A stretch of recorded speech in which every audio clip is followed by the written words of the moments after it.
Usual. Need to wait for the live stream to say we're on. Just don't know anymore. Yes, we're live. How's it going, everyone? And welcome to another episode of No Excuses with your favorite show host, Still. Fenarian. And Volatil, and we're here to bring those news and games commentary for the week. Although there really wasn't anything except for the pointing and laughing at BioWare, which frankly is well deserved. Oh, But, the cope and the the EA being EA really is interesting. I spent a solid 4 minutes before this show trying to come up with a funny joke or pun for the show title that had to do with Veilguard and Peanut or squirrels, and just could not think of it. Yeah, Veilguard is all about cutting nuts off. Yeah, but I can't. Those are too on the nose for YouTube, I think. Yeah, I don't know. I feel like YouTube is an organism that knows which way the wind is blowing right now. You say that, but then they just rearrange their UI again to make everything large and obnoxious. Oh, that's typical. Well, you've got to keep your UX people employed somehow. But no, it's sort of like Gen Alpha are back to using retarded and gay as derogatory terms. So I feel like nature is healing. There's a whole South Park episode about how those words work. Well, it's the way great. It's the way the left corrupts language. I guess I have never made a habit of watching South Park, so I don't know what that's about. But basically, my assessment of that is that nobody actually calls a retarded person retarded. So. No, I've seen that once actually. Back when I was in school, there was a sweet kid. He was either highly autistic or he was Down syndrome. I'm not entirely sure, but he was completely nonverbal. And I only ever saw one kid call that little boy retarded. And the wrath of God came down on him. Like every student in earshot just beat the crap out of this kid. Yeah, well, the language will they'll just keep adding more and more words that get associated with a group because you have to replace a word when it's no longer considered couth by the powers that be with another word. Couth again. And hey there, couthy. And then whatever word that you choose to replace it, because you still have to call them something. You still have to apply a label to something that exists to have language. Otherwise, you can't talk about it at all. Then that word becomes inappropriate. Uncouth. So yeah. Well, I mean, the thing is that they phase back in though, right? Because most terms that are used to call somebody retarded are ex-medical terms. Mm-hmm. Like, for instance, things like idiot. Yeah. Like nobody considered that offensive anymore, but it followed the same arc. Yeah, and I'm seeing the same phenomenon. But yes.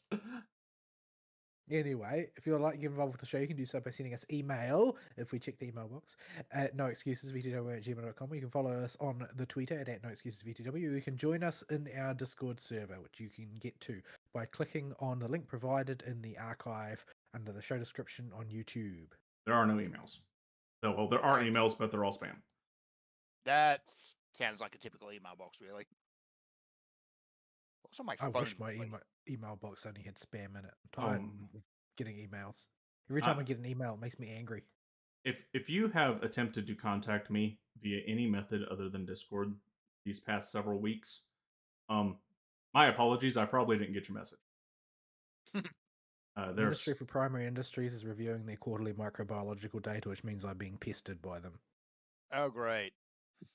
We have a big election going on right now, and my phone it's kind of hard not to notice because I got registered, or rather, I didn't get registered. My phone number got used because they had to put a phone robocall singularity. Yes, it was my phone number drew the unlucky lottery when they were registering random numbers to fortify the 2020 election.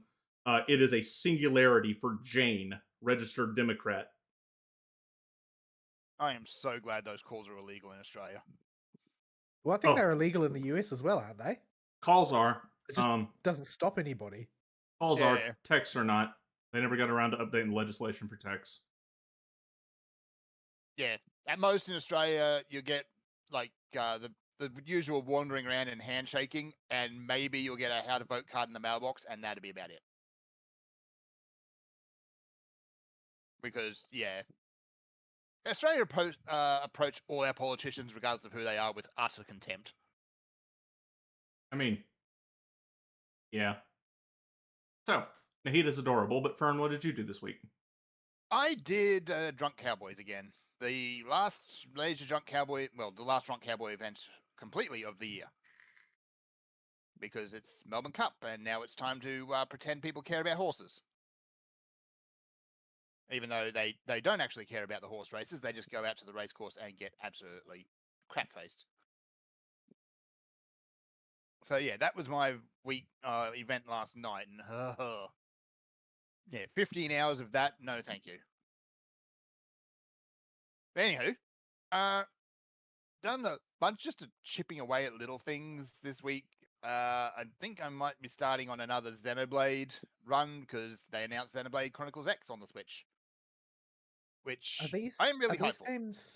Are these games like narratively continuous? The Chronicles ones are, but not at first glance. Chronicles 1 is kind of its own thing, Chronicles 2 is its own thing, and Chronicles 3 appears to be its own thing until it ties them all together. Does it tie them all together in like a concrete fashion, or is it like the all Zelda games are in the same universe fashion? Both? Very helpful. Yeah, there's multi-dimensional time shenanigans going on. So yeah, it's complicated. Chronicles X, however, is kind of off on its own. I don't think it ties into the main continuity. But I know the game had a lot of flaws, and it was made damn sure you knew it had a Sawano soundtrack. Because it would, blast that over everything. It's almost impossible not to. Like, if there's one criticism I have for Sawano's music, who I absolutely love, is that it can't not steal the spotlight. Yeah. You're gonna hear the Sawano drop. Yeah, so when you've got a bunch of people standing around in a room just talking and not really doing anything, and you've still got the Sawano soundtrack upstaging them.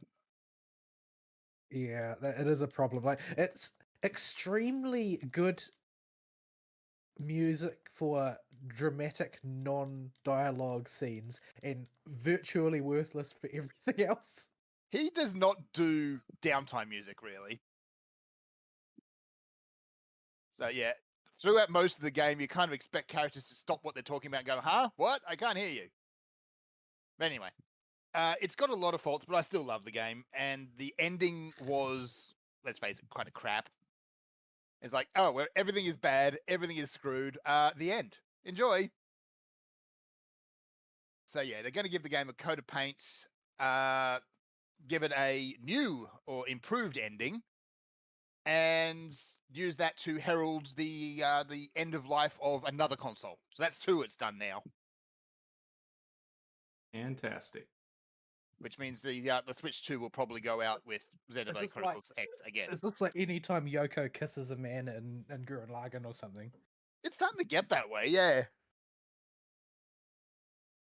So yeah, I'm a bit hype on that. The other bit of thing I'm hyped for is Monster Hunter Wilds, which I played the beta of. Can you run it? Yes. Okay. Asterisk. Okay. Do you get more than 4 polygons per monster? Yes. Asterisk. Do you get more than 5 FPS? Yes. Again, asterisk. Have you seen those screenshots that look like the S's for Sucks Dragon? Oh my yes. So the thing is Monster Hunter Wilds is being made on the Re-engine, which Capcom should have taken out behind the shed ages ago. Well, like the Re-engine. Re-engine. The Resident Evil engine works fine in a very narrow context. Resident Evil, particularly. That context is not a whole lot of detailed mobile models on the screen, like your Devil May Cry's or your Resident Evils. Mm-hmm. The second you start making a whole lot of crap move in that engine, you get Dragon's Dogma 2. Yeah. And this is a repeat of that. So a lot of people have got graphical issues, but it seems like from what I've gathered, no two have the same graphical issues. So everyone's unique. In my case, it was artifacts, blurring, and washed out colors, which I did eventually manage to fix all of. But Well, it involved going through and turning things on and off and messing with things to get everything proper. But as a general rule, if you turn off predictive frames or generated frames, because that's a system that nobody ever needs ever, the DLSS stuff and all that. and you turn down your DLSS stuff. Yeah, your adaptive resolution, all that fun help me crap for low Yeah. end cards. So I went through and I found that one final switch, which was the big DLSS option, and turned that off, and suddenly the game just snapped into beauty. So what is it? What was it? Is it that it's not working, or that it taxed your graphics card so heavily that it downscaled everything else? I have no idea.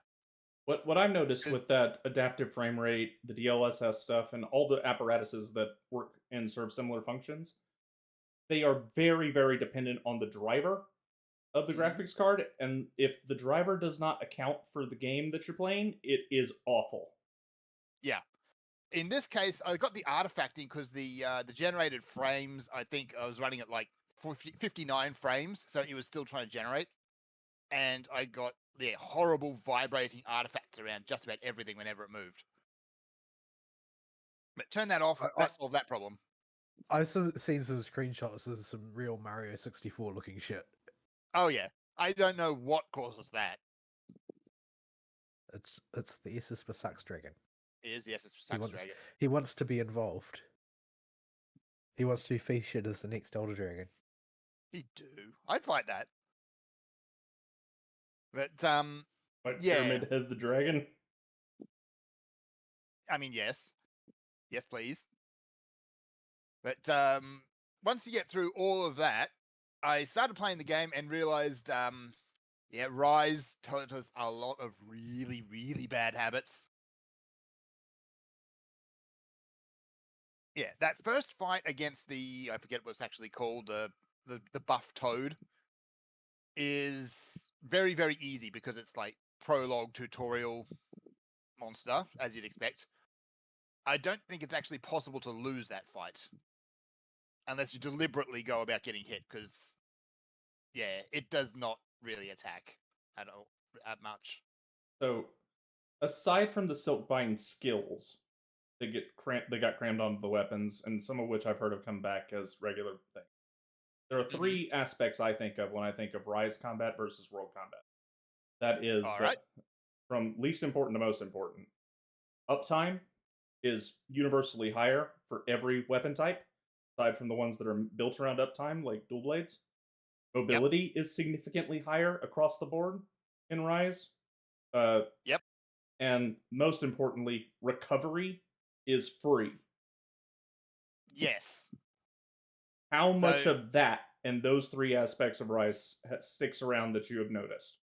All right, we'll start with recovery because that's the easy one. It's very much just world again for recovery. Okay, good. That does not look at all like the footage I've seen.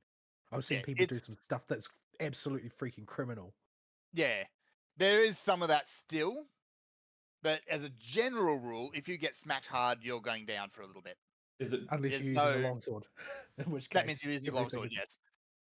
Yeah, for some reason they gave longsword all the blessings, and longsword is like god mode hacker weapon now. Yeah, but a lot of weapons also do have counters, parries, guards, and stuff that weren't there before. So stuff probably lifted or inspired by the Silkbind. Rise had counters on pretty much every weapon already. Yeah, a lot of the weapons had that as a Silkbind or just baked in the move kit for Rise. Yeah. So I either really from Rise or from Generations, now every weapon has some sort of defensive option. I really liked the heavy bowgun counter because it was so hard to use and even harder to aim once you got it to trigger. I really strongly disliked the counter on Greatsword because it dominated the gameplay. Like, it was just strictly an order of magnitude more effective than using the Greatsword as a Greatsword, was to use the Greatsword as a longsword. And I Yeah. really just deeply disliked that. It also feels like with Monster Hunter in particular, it's in World anyway. I'm comparing World to Rise. So in World, it is a relatively slow-paced action game with long telegraphs. So a lot of your avoidance of attacks is figuring out your positioning ahead of time relative to the monster, deciding how you're going to dodge and what direction you're going to dodge, and if you want to try and push an advantage during the attack, if you can ID the telegraph early enough to get more damage. If you add counters arbitrarily, you take a whole lot of that away and can easily devolve into the path of least resistance for any given weapon is to spam the counter. So without having actually played most of the weapons, I only played Hunting Horn because I wanted to see how that evolved again. Did it doot? It doot, and it also meant smacking things over the head with a gigantic saxophone. So I mean, why not? But yeah, once you master those defensive options, it looks like you can do some complete nonsense. I'm not really have any interest in playing it, but I'm sort of interested in what they did to the insect glaive, because earlier on in the reveals, people were crying tears of blood over the announcements. That they had to occasionally touch the ground. Yeah, they were upset about that. Very upset. If the floor is lava. If the insect glaive had anything other than the stupid paintball mechanic, I would have a lot of fun with that weapon. I just really don't like that paintball mechanic. The paintball mechanic is kind of a pain, and even in Rise, it was a pain. Like, it's not game breaking; it's just tedious. In both of the Monster Hunters that I've gone ham on, the paintball mechanic has not been fun. Yeah. So need to get in and try out more weapons. But as a general rule, the game is a bit faster than World, but I've heard not sort of like Rise fast. I've heard sort of midway between Rise and World has been the most common opinion I've been seeing. Yep. Which I do prefer. I prefer Base World. Like, Base World is my favorite amongst the Base World, Iceborne and Rise. Base World is by far slower than the other two. Yeah, Base World I think was maybe a little bit too clunky for me. Just that little bit slow. Iceborne kind of hit it well for me. There are times that you feel it, but like for me, I'm not going to feel the difference as strongly of it being slow because I play heavy bowgun and greatsword. Like, my baseline for the correct speed is already so low that I'm not really perceiving it. But believe me, I did perceive it against Ancient Leshen. Oh my yes. Boy, did I ever perceive it. That thing would paddle you in the buttocks all day if you let it. You can tell the heritage of that monster's from a different game, my goodness. Yeah, that and Behemoth. Behemoth just came with, you know what, we're just going to add a whole bunch of completely unique mechanics. Yeah. I feel like Behemoth, if they had supported Behemoth better, it would have been a real turning point for the franchise, I think, because Behemoth occupied for a very long time a preeminent place in Monster Hunter World as being almost like its own combat archetype that you execute in a different way, and people would line up for a time just to play Behemoth games because it was such an acid test of team cohesion. All right. Difficulty at this point, it's kind of hard to pin it down because it's only the demo, and you're not going to get a feel for overall difficulty. You're not going to get it, no. Yeah, well, I mean, they did put Nergigante in the world one, but it was a very different Nergigante to the one that everybody met later. And it was also a very different type of demo where it was not realistic to expect the average player to bop that Nergigante just if they picked it up and went, especially for people that weren't experienced with the franchise, which most people weren't when World came out. Yeah. If you could get it down, it was a bragging rights, but that was a supercharged Nergigante. They've done it again. In this case, there's only one mission in the beta, which is plus the prologue. So the prologue is hunt frog, rescue child. The beta, and then the mission is go hunt bear dog. which I forget what it was. Also forget its name. I'll learn these names eventually. But on the map, there are also a few other mobs running around. I think there's a Kulu Yaku running around, and there is also Rado, which Kulu is better be in there. I don't think I want to face a world without Kulu. I want a not world. Kulu. Youngcut Ku, actually. Sorry. I want Oh. our bro Tsitsuyaku to come back. I want there can't to be be at bashed, least leave. one. I don't know whether they've announced one, but I want there to be at least one monster like Great Jagras and Tetranodon. I want fat monsters to bully. I would be very, very happy if I saw Zamtrios back. I love that guy. He's so sharky and jiggy. my honestly, my favorite monster in world in terms of the experience of meeting and fighting it is probably the fattest Jagras. Like Jagras was great. I laughed my ass off over and over again because it was genuinely challenging. Because if you made a mistake and you got rolled over You got squished. by fattest Jagras, that was it. He Yeah. was a big boy, and your health bar was not that big. Yeah. Previous But, monster games have had things like 3 tiny Uncut Kus.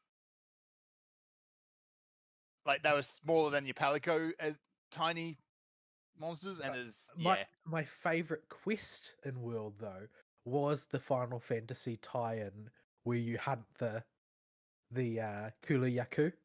Mm-hmm. It just gets bigger and bigger as it carries the ether crystal around. That was so good, that quest. Yeah, I just Shame want. it wasn't repeatable. I can find. I don't really remember any specific quests, or any I like Nergigante as a boss in general, but just my boy Tsitsuyaku, whenever he would show up in the Coral Forest, would just immediately make whatever I was doing memorable because he would flash somebody. And then just peace out. Yeah, and more often than not, he was your friend. Yeah, but every now and again, the betrayal. Well, it was in a way that could be your fault. You can just look away from him if you're mindful of the Tsitsuyaku. Yeah, if you notice him, he's there. You can avoid it completely, but that's not the point. Because he was a sneaky devil sometimes. Anyway, on the map there is also Rado running around, which is a very spiky boy, and he's the big nasty for this beta. I didn't actually fight him. I haven't had enough time.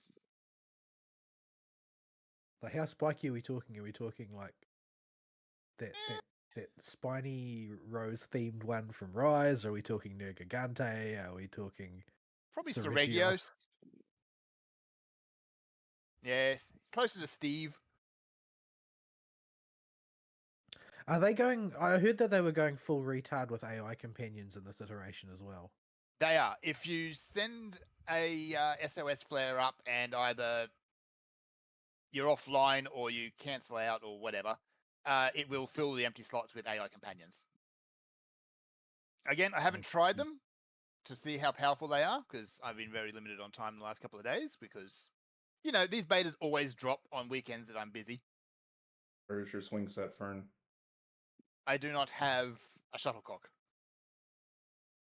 I hope that they don't just use random generic ones and they're actually characters, because I liked there were a lot of things I didn't like about Rise, but I did like having a bunch of actual characters around the place who did things. Like, yep. And Minato had a lot of character, top quality waifu. Luchika had a lot of character, top quality waifu if you don't have much of a sense of self-preservation. So, from what I can gather from the prologue, you do have your own assigned team. So you come with the big booby blacksmith that we've all seen. There's the commander and a few other hangers on, plus your handler. And it looks like for the handler, they've just said, okay, we're just going to take the ace handler from that you had briefly in Iceborne and just give you her. Well, heaven forbid that we get the original world one. Yes. But that said, while you're fighting, your handler is still with you. So if you see her, she'll be running around on her bird dog, her secret, just in the background. And I found that actually kind of distracting. Because I thought it was another player just turning up. Considering how minute some tells can be, I don't really appreciate the idea of more visual noise very much. Yeah. Like, it's not the most intrusive thing. It's just like one of those things that you notice and then you can't unnotice it.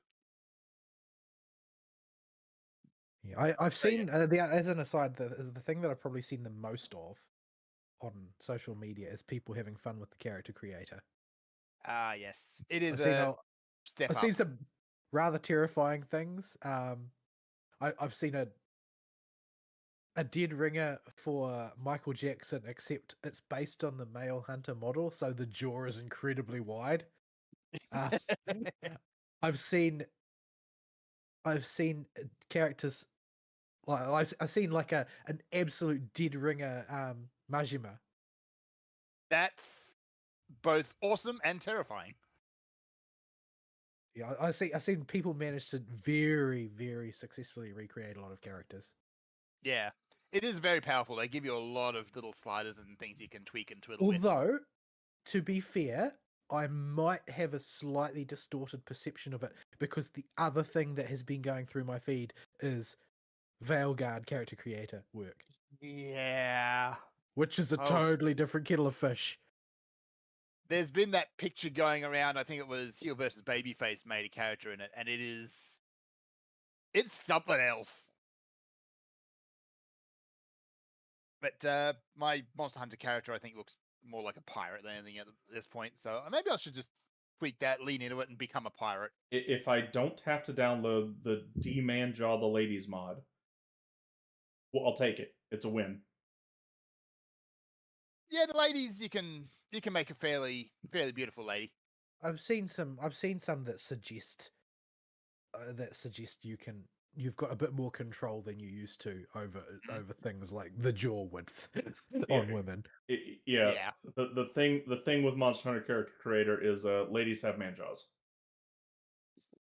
They look like To be fair, Neanderthals. they are supposed to making characters who can swing around a 3-ton sword. That does not have anything to do with jaw shape. It does not. Anywho, so yeah, so far, once I got past those graphical weirdness, I've had a lot of fun actually with Wilds. I'd like to play more of it, but I think the beta is going to be shut down soon. Yeah, There's a release date slated for. Yeah, but that said, there's a lot of bugs still to work out, graphical issues. There's been a few issues with hit detection where things just a monster will whiff something that they passes straight through your head. When's the release date slated for? February 28th. February, yes. 28. That I don't know if my computer can run it. That's the problem. I don't want to rebuild my entire computer to run one game, which is probably what would have to happen if I needed to upgrade my graphics card because my case is only so large. Yeah. My I'd say case give it a was built try. to be compact and quiet, so. Yeah. I'd say download it, give it a try, see what it does. Well, it's yeah, it's going to be hard to get a good release performance window for what it's like right now because the drivers aren't out yet for the game on the GPUs. Yeah, Plus and the this is something the NVIDIA re-engine. very like you use an ATI. It's not ATI anymore, is it? AMD card, right, Fern? Yes. Yeah, so you're going to get a totally different performance because the whatchamacallit, the DLSS thing doesn't exist for AMD cards. They've got a different piece of middleware, and it's probably the fact that they wouldn't talk to each other that was causing you your problems. Yeah, but so still that game is a developers that feature. because they insist on turning it on. That is a feature that is developed on a game-by-game basis by NVIDIA. So until NVIDIA say, yes, this one is good to go for this game, you cannot make any assumptions about the way your graphics card will work. So until they give the thumbs up, you don't know what the performance is going to be. And furthermore, it varies wildly in how good it is per game even over the course of a game's lifespan. They can patch it and make it better or worse. Yeah, and again, re-engine is probably just going to object to your computer architecture on a principle that is completely alien to everyone, so you don't even know what's going to happen. I mean, RE Engine, I will defend the RE Engine as an engine for small form games that like are mission based, for example, or only have to load a little bit of the map. It works very well. I don't even want to think about Ancient Forest on the re-engine, let alone an up-to-date version. Yeah, now imagine one that has a full open map that it probably keeps partially loaded the entire time. Yeah. So for now, just assume that doesn't matter who you are, you're going to need to bang around in your graphic settings Like at least a little bit. there is a scenario for every tool, and the RE engine is not designed for big open world. Yeah, and they should have learned that with Dragon's Dogma, but probably at that point it was too late to change. Oh, at that point, both games were in development and were too far along to switch. Yeah. So yeah, the only other thing of what I've got to really quickly mention is the focus system. So it looks like they've done away with the absolutely appalling lock-on system, which nobody ever used because it was dreadful. So now if you hold your L2 button and that will activate focus mode, which is also your slinger aiming. And doesn't matter when you do it, if you're in the middle of attack, it will turn your character to face where you're currently attacking, or you're currently pointing. So greatsword users, you rejoice, I guess. Yeah, it doesn't interrupt the attack, it just turns the attack. You can also execute your focus attack from there, and you need to do that, you need to swing it and hit a weak point, which you just basically open up by whacking on the monster in the same spot for a little while. You've opened up a weak point there without looking, because you'll be starting to get critical hits in that spot. But the thing is, if you swing your focus attack and whiff it, it does nearly no damage. It's just a quick little bump on the monster, and that's about it. But if you hit the weak point, then you do your devastating attack. Is there any whatchamacallit, slinger or clutch claw? Yes, there is, and you can actually use the slinger to harvest small items from the back of your bird dog. Yeah. I was not a fan of clutch claw, to be totally honest. I did not like it. So you don't use your clutch claw for monster mounting. Monster mounting is closer. It's base world now, basically. Right. I much preferred that to Rise. Rise felt really bizarre. It did, but it felt bizarre in a lot of ways. Just because of the over-reliance on the wirebug. Yeah, well, also monster mounting was like comically too powerful in Rise, in my opinion. Yeah, go Like, on. monster mounting in World felt very organic. It's like, while you're up there, you can't use your weapon the way you want, so you can't really do very much damage, but what you can do is make the monster panic and do bad things. Versus Rise, where for the sake of time efficiency, you are the monster. Well, for the sake of time efficiency, it was practically mandatory to go puppet around something and drag it back. Yeah, you were not even thinking about how to fight the monster. You were thinking about, what route do I take to the other monsters I know will spawn at positions X, Y, and Z on the map, so that I can most economically move them to combat and get maximum benefit. It was entirely reasonable to do barely any of your own fighting against certain bosses. Yeah. Almost every single fight, especially the more difficult ones for whatever gear tier you were at, was, all right, where's the Rathalos? I need to come take it to chew on whatever I'm hunting. I mean, if your options are like stand in front of a psychopathic Rajang by yourself or on the back of a dragon, which one are you going to pick? Yeah. So now for wilds, it's you jump on the back of the monster. You have your grip gauge. You can do light attacks for minimum effect on the gauge. You can do your main weapon attacks for greater effect, but depletes the gauge a lot quicker, and the monster will try and bop you off the entire time. So that's basically it. Beyond that, the slinger is like it is in World. You collect various ammunitions and stuff like that, and you fire at the monster. It does various things. I like the slinger. The slinger worked. There was a few points you could use it for traversal, probably not as many as they should have used, but anyway. Well, I mostly cared about the special types of ammo and the weird stuff it could do and the stuff you could knock down with it. Yeah, so they've basically gone back to that. Yeah, I think that having a more subtle tactical presence is better than Silkbinds, where you just fly everywhere. Yeah. So yeah, it's been good. It's just Monster Hunter. It's more of it. It's open world now. What is the role of mounting in terms of the way we would use the term in World of Warcraft. To actually ride your bird dog. Yeah, like how dominating is that of the gameplay?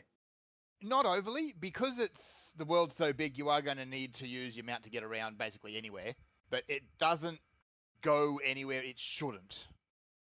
I mean, you need to use it to go pretty much anywhere. Sounds pretty dominant. Yeah, you can still walk it, but it'll just take you a bit longer.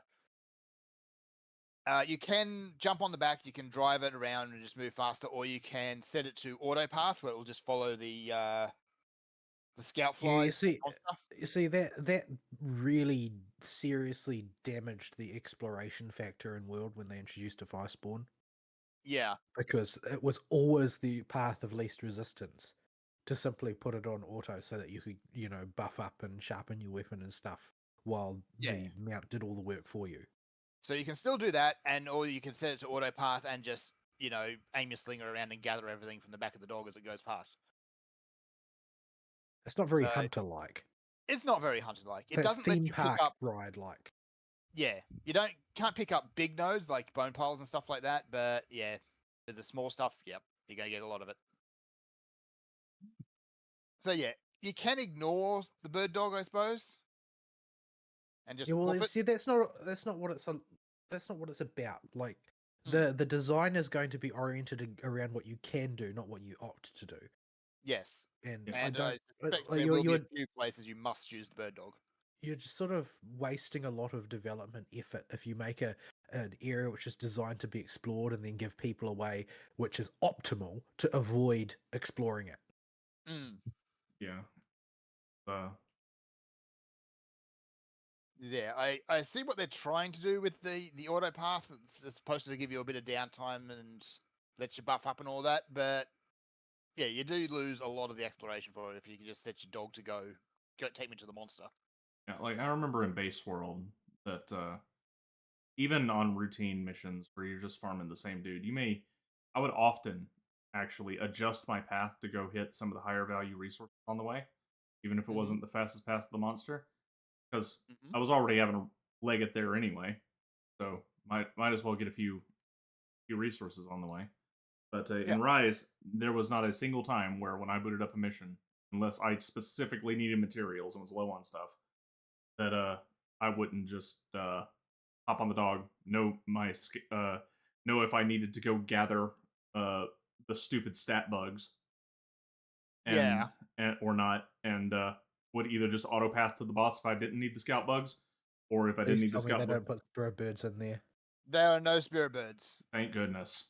There are still buffs you can get from harvesting stuff around the world, but it's like it's going to be there where the monsters. But it's fight not you. like it's not like, oh well, this is mandatory in order to have enough health to survive a hit. Or No. or you are working with such a depleted stamina bar if you're using a class that is high stamina consumption and don't get all the yellow spirit burbs. Good luck. Yeah. So no, there's none of that. It's like here is a handy buff right when you might need it. Yeah, because I hated the stupid spirit burbs about Rise. I think everyone hated the spirit birds. They were just so dumb. It just if it was always this awkward mental math of how necessary are these for the fight. Every Yep. time you load into a map, how many do I So need? yeah, we've only got a little bit so far. So a couple of last little things. Voice acting is Capcom standard. Like RE1 Capcom standard.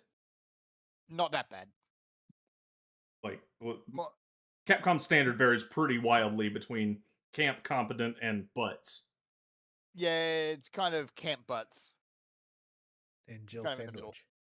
That said, though, I by complete accident made my Palico sound like Teddy. So there's that.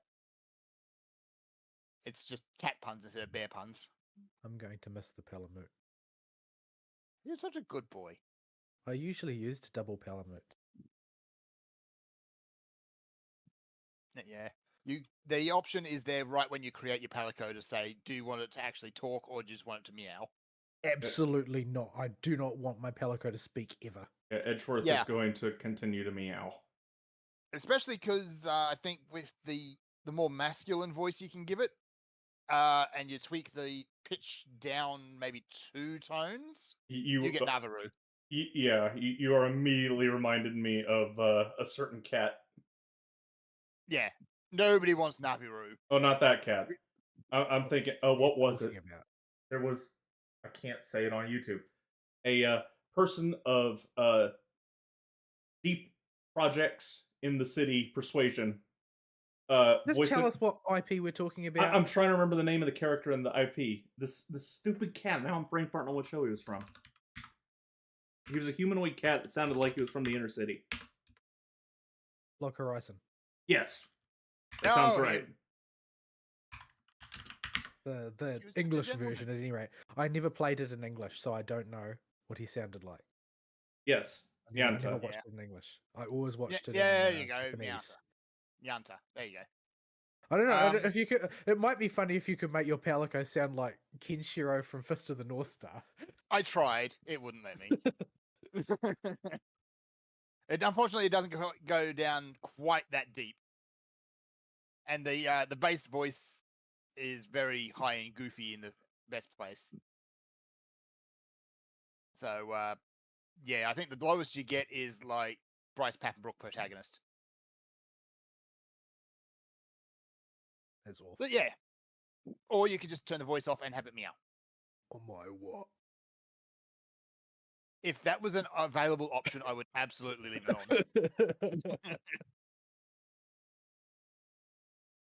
You can make your hunter sound like that though. That's not the same. It's not the same.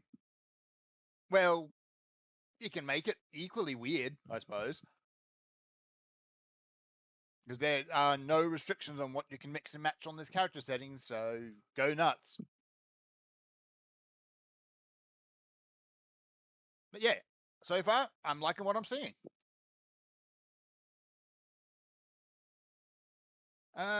So the only other bit of nerdery is I'm still chipping away at Black Clover because I was favoring some shonen trash. Make any ancient progress? Not really. I did actually address my problem with my tablet. I went and finally bought an SD card so I could actually fire up Star Rail. Because that's how I just prefer to play Star Rail is, playing in bed. A tablet. I know. But I also took advantage of the returning player buff and just pulled Rapper. You're a millennial woman. Yeah. She has a weird mechanic. She's a break. I like it. I kind of like it. It's just weird. The problem is that she's just pretty difficult to use if you don't have Ranmei. Yeah. Like she's built to be used with Ranmei. Yeah. In this case, it wasn't the desire filter, but if you're a returning player, if you can, spin the gacha. You'll almost always get a 5-star. Is there a reason for that, or is this just... Yep. The scales are weighted to try and keep you to stay playing. Huh. Essentially, you get a boost to 5 stars. Wait, Though so... no one will ever actually confirm that. Sounds doubtful because there would be legal problems with that. Yeah, that the optimal strat would be... They wouldn't. The only way that they could do that legally without getting sued would be if they created a separate banner specifically for returners. Yeah. Although if they didn't do that, then it's just your imagination because they would be in legal trouble if they did that. Yeah. Seems The a laws bit governing too these on the things in nose. China. The laws governing these things in China are very, very restrictive. It would also be counterproductive for them to do it like that because if you had a character coming up on the second half of the patch that you wanted, you just wouldn't play. Yeah, you're a chance for 2 Pe- weeks. People would just quit. People would just quit until they could come back and deal with higher odds. Yeah, like And there are a huge number of ways to exploit that system because the length of MOC cycles and pure fiction cycles and so forth is so long. You would be so easy to exploit. There's no way that's the case. Yeah. Either way, that's just been how I've experienced it. Every time I do that, I will get something on the returner banner. Yeah, Or well, a that's the banner same winner for you in returner. every Ho-Yo game you play. Is it because I don't care? Yes, it's because you don't care. This is a desire sensor. like if you do a 10 pull right now for the shuttlecock, you'll get her. Can I do a 10 pull from the shuttlecock? Probably not. If not, you'll at least build pity. I can do a YOLO pull. There you go. Throw a YOLO pull. It is. It's Debate Club. So there you go. So you got a meme instead. I got a meme instead. It's almost always Debate Club. I don't Anyway. actually even know what Debate Club does. Does anyone actually use it, unironically? No, there's not really any reason why you would. It's fodder. Do I have any lying around, or did I get rid of them? I do have them. I've got a few dozen of them, in fact. Go grind them up and turn them into weapon food. Using elemental skill on hit, normal and charge attacks deal additional damage equal to 6% of attack. Okay, so it's like basically every other claymore ever. It's a very generic ability. Yeah. You smack it, then you do a charge smack it. Anyway, let's pop this thing while we're here, because otherwise we're just going to stand around all day. Oh, we can't push it.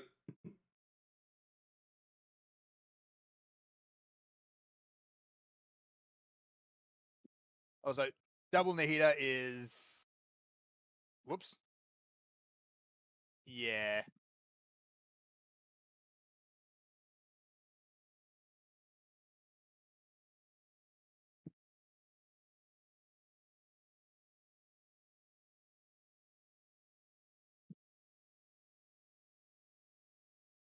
That's better.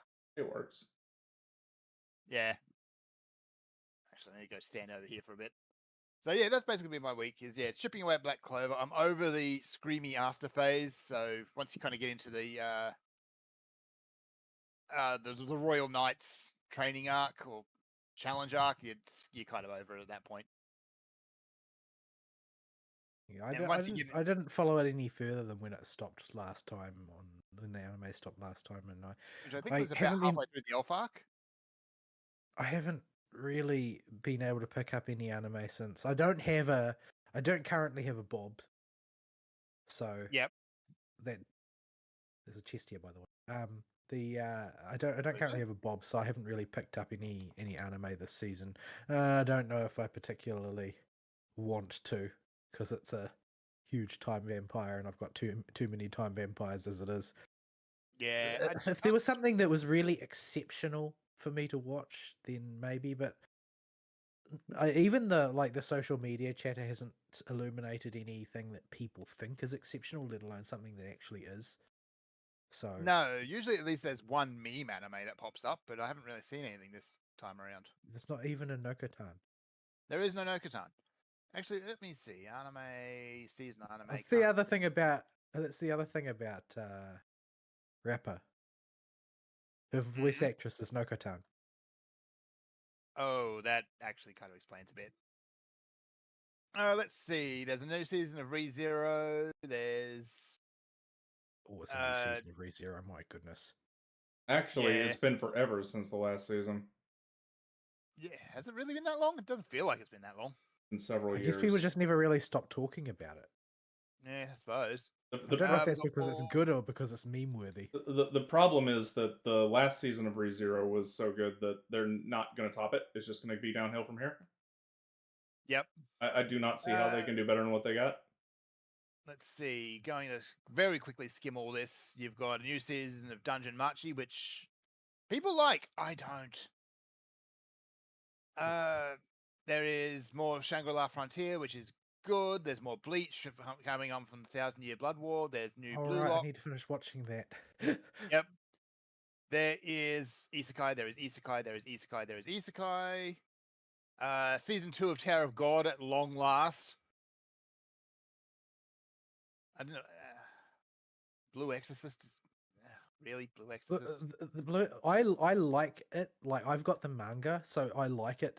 But I like it because the manga is a continuous story. It isn't like a constantly aborted, rebooted, and then picked up from random places and random arcs type of story. The way it's ended up being animated.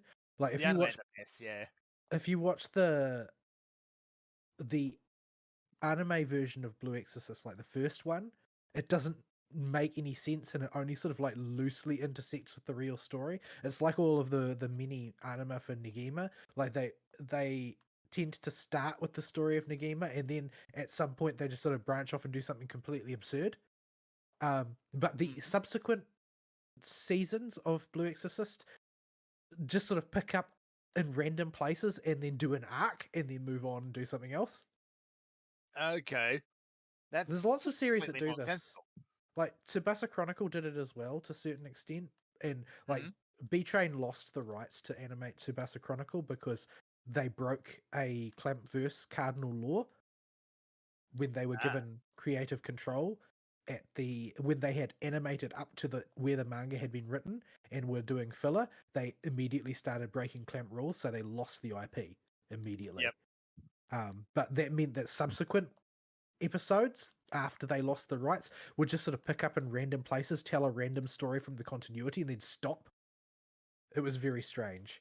That is But very there, strange. Blue Exorcist is like that, except on a larger scale.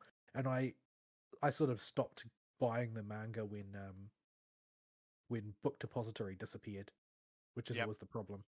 Book Depository shutting down was a huge problem for me because it leaves me with Amazon, which is way less economical. Even though Yes, and- Amazon owned Book Depository before Book Depository shut down, somehow Yeah. Amazon made books way more expensive. Don't know why. Yeah. Because money. All right, skipping over. Let me see. They're doing a reboot of Ranma Half. I'm not sure why.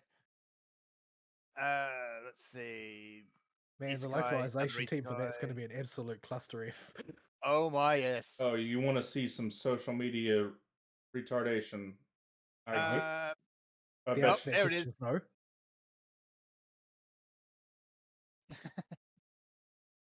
Yeah. Here it is. I found the quote unquote culture. It's about a guy marrying his sister. There's always one. Why? just Why one. is he Because doing this? Just one. reasons. We're doing better. We're healing. We're doing better, actually. Yes. Like the most memed on anime of last season was of that theme. Yeah. Was and the sister was like the most popular character in the cast as well. Yeah. We have more Seven Deadly Sins. Why? Because people like fan People service. do people is that even fan service? I'm I not mean, sure. people who like poorly drawn potatoes, I guess. Or are they just keeping it going because of the meme at this point? Hard to say. So yeah, just doing a flick through of all this. There's a whole lot of fluff, a whole lot of isekai, but nothing really jumping out at me. There's a shonen about a guy with robot arms, I guess, but that's about it. Who's making that? Triumph. So yeah, it's just about a guy with robot arms. Okay. Still waiting for that Fate series that they promised me. Oh, the third part of the trilogy. What? No. The No? I'm still waiting for the one that takes place in America, Fate Strange Fate. Oh, right. Because they did the pilot. They did It do was the really pilot. cool. Oh, here we But- go. There's also Sword Art Online beta version. Gets season 2. Oh, there's a new More Gungale. Gungale alternative. Yeah, it's Sword Yeah, Art Online without Kirito, so it's better. Yeah, it's more that it just leans. Well, Kirito does sort of like is mentioned as sort of like a ringer who exists in the game as part of the Mhm. gaming community, but because it just plays it totally straight as a game, the whole thing is just much easier to swallow. It's much more Yep. lighthearted. I mean, it's got its tense moments, but it makes a lot more sense because you aren't trying to dredge drama out of nowhere. Yep. That's why I like Shangri-La so much, is because it's just a game. We're here to Well, have it's fun. also why I liked Bofuri. Bofuri as well. But yeah, Bofuri is very hard to watch the first season, stop, and then come back and watch season 2. I think it's a good drink and binge anime. Yeah. Just sit down and watch this innocent girl cause utter chaos. She doesn't intend to. She's just doing her very best. Yeah, she's just kind of doing things because they're fun and cool. So yeah. Anyway, that's anime and that's my week. So I'm going to stop it there. I think Official is probably Ajor's best competitor for just general yapping. I put Kanichi into my teapot at the moment, and yeah, he kind of talks about just how much he suffers at this point. Couldn't happen to a nicer dragon. Yeah. Well, it's Kanichi who's suffering. Oh, he's suffering. I didn't think he was much of a complainer. After all, it's his shtick is about, I guess you could say, equivalent exchange. Yes. Oh, hey, new area. Hooray. And there's wizards in here. Great. What did you say? There's wyverns? Wizards. Oh, okay.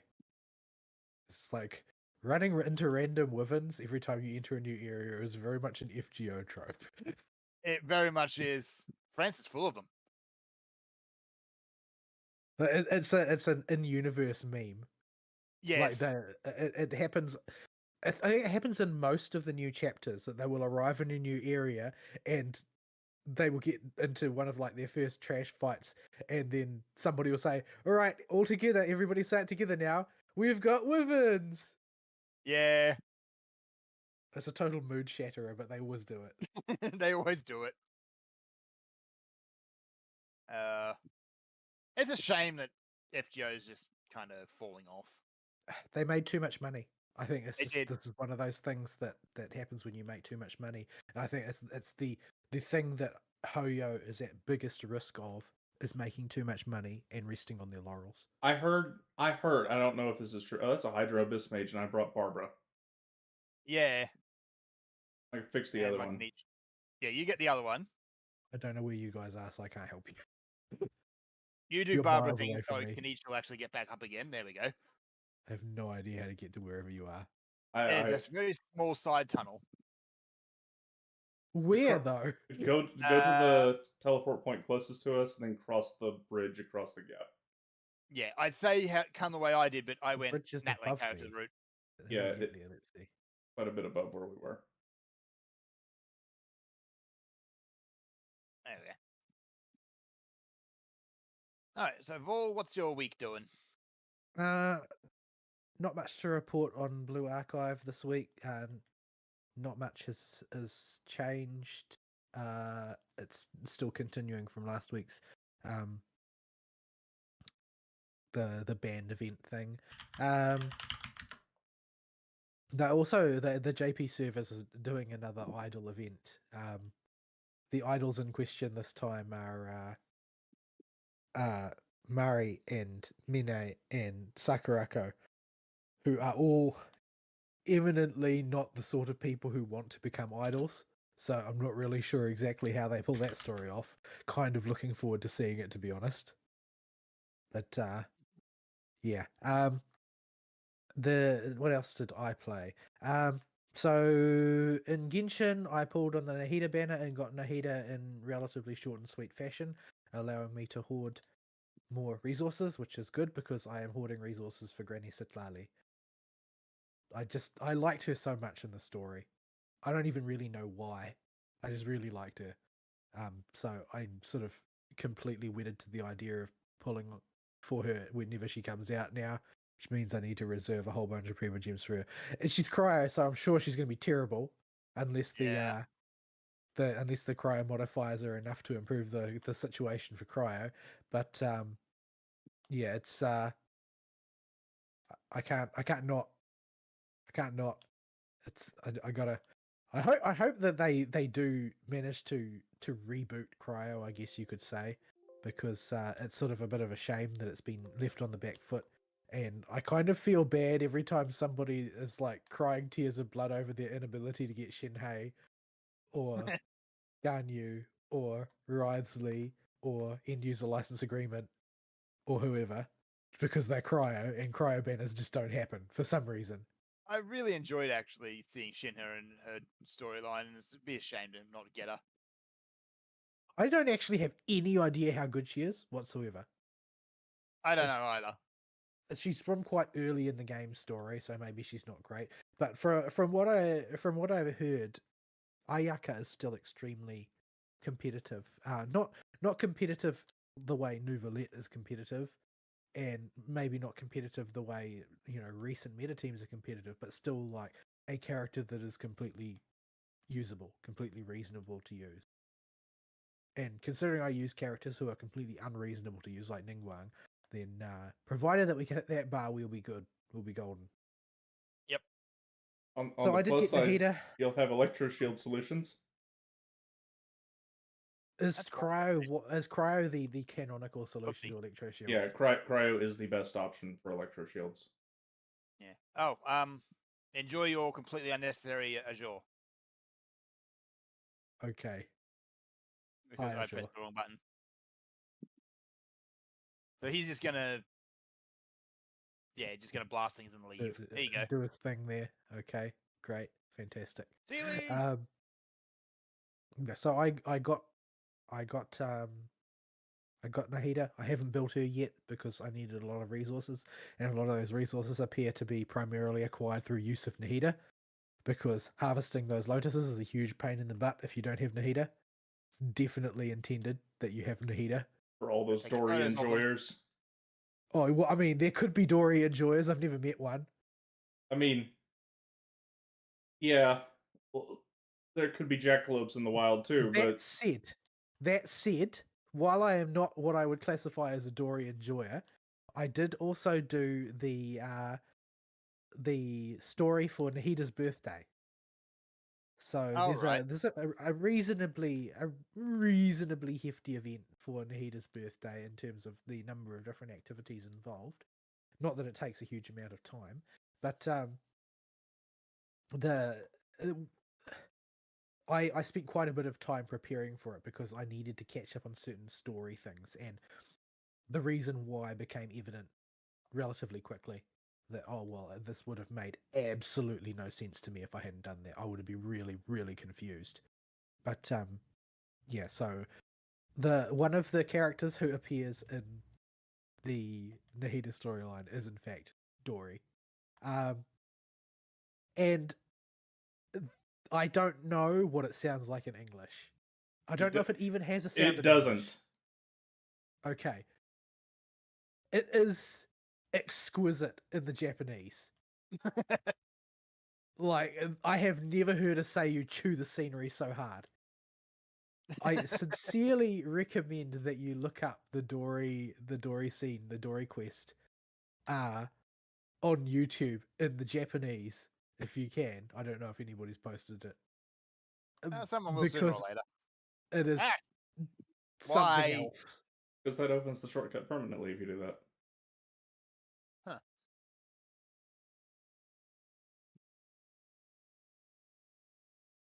It is.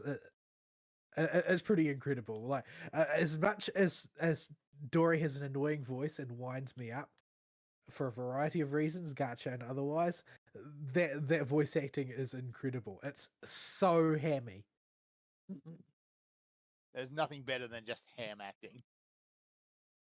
Well, I mean, the thing is that ham acting is kind of in character for her because Yes. she's supposed to be like the superlative example of a incredibly successful but incredibly greasy saleswoman.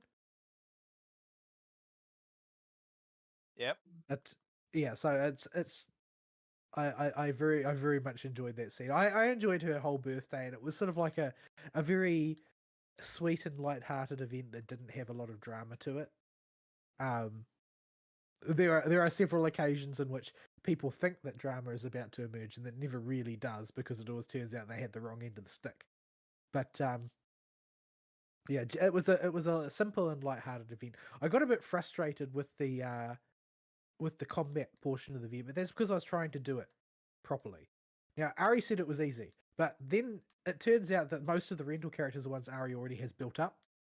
So I don't have them built up. So it was basically, and I tried using the rental ones, and they are really badly built. Really badly built. Like, for instance, the purpose of Xiangling in a team is to be an off-field pyro applicator. That's why she exists. Her energy regen is so low that you basically can't use the rental one. I counted in my successful attempt, she managed to get 2 ults in the entire stage, grand total. Jeez. She's just really badly built. The rentals are useless. The the way I did it in the end was ignoring all of the stage effects, all of the bonuses, and all of the suggestions, and just running with a team that I know works and playing that, because the teams they encourage you to use just don't work. Yeah, They're not good. that's what I've been doing for the current event. Is just yeah, you give all these bonuses and whatever. Okay, Navi, make it go boom. And it's not like I have well-built teams or anything like that. My gear is very mediocre at its best, and a lot of my characters have incredibly bad gear. But just a team that everybody knows how to use because they're well established as effective teams is a by far better solution than trying to follow what they're implying is the solution to the problem. Which just only makes me even more annoyed about all of those times where they try and force you into doing really strange teams using the lightning bolt mechanic. I'm not really yeah. sure what they think they're trying to accomplish with that, Oopsie. but I do not know where Fern went. I lost him. He went down. I went down. to Goblin Town. He went very down. There's a hole which just goes straight down. There's a lot of those. Yeah. Such Like, is is the you- nature of the hole. Oh, are we going to visit the Sheesh room? I think we might be about to visit the Sheesh room.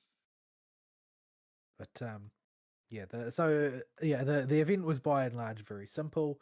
Don't listen to the game suggestions as far as the combat part is concerned, because it's lying to you. Those are hard ways to do it that don't make much sense. But yeah. What else? So I haven't built up my Nahida yet that I pulled. I'm working on it. There's a lot of farming to do. Pretty sure that I've gotten the only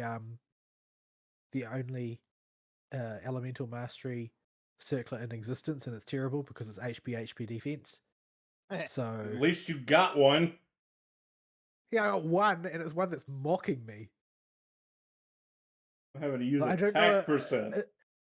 Is a bad EM circlet with no good secondaries better than a decent circlet with decent secondaries? I don't know.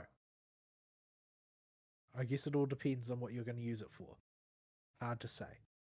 But yeah, I'm still working on that. I've got a lot of farming for skill books to do, a lot of farming for fungi. Gotta get your That's mushes. the big problem. I don't have anything except grey ones, and I don't have all that many grey ones, so oh crap. So it's going to be a bit of a rough process, I feel.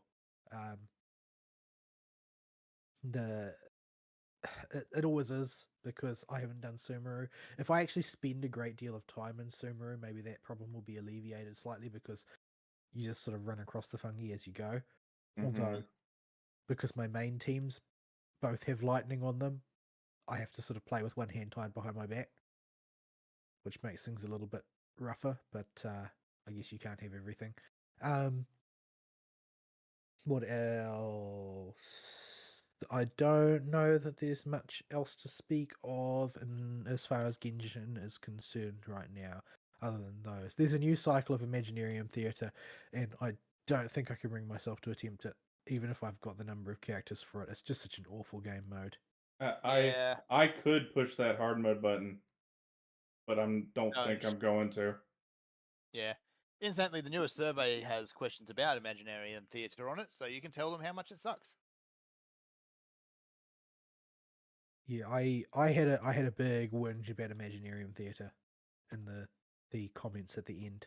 Like, I tend to use Hoyo's surveys sincerely, because it, based on the things done by the Star Rail team, they do actually read them, because most of the things that have been changed in Star Rail over the course of time are things that people have asked to be changed specifically,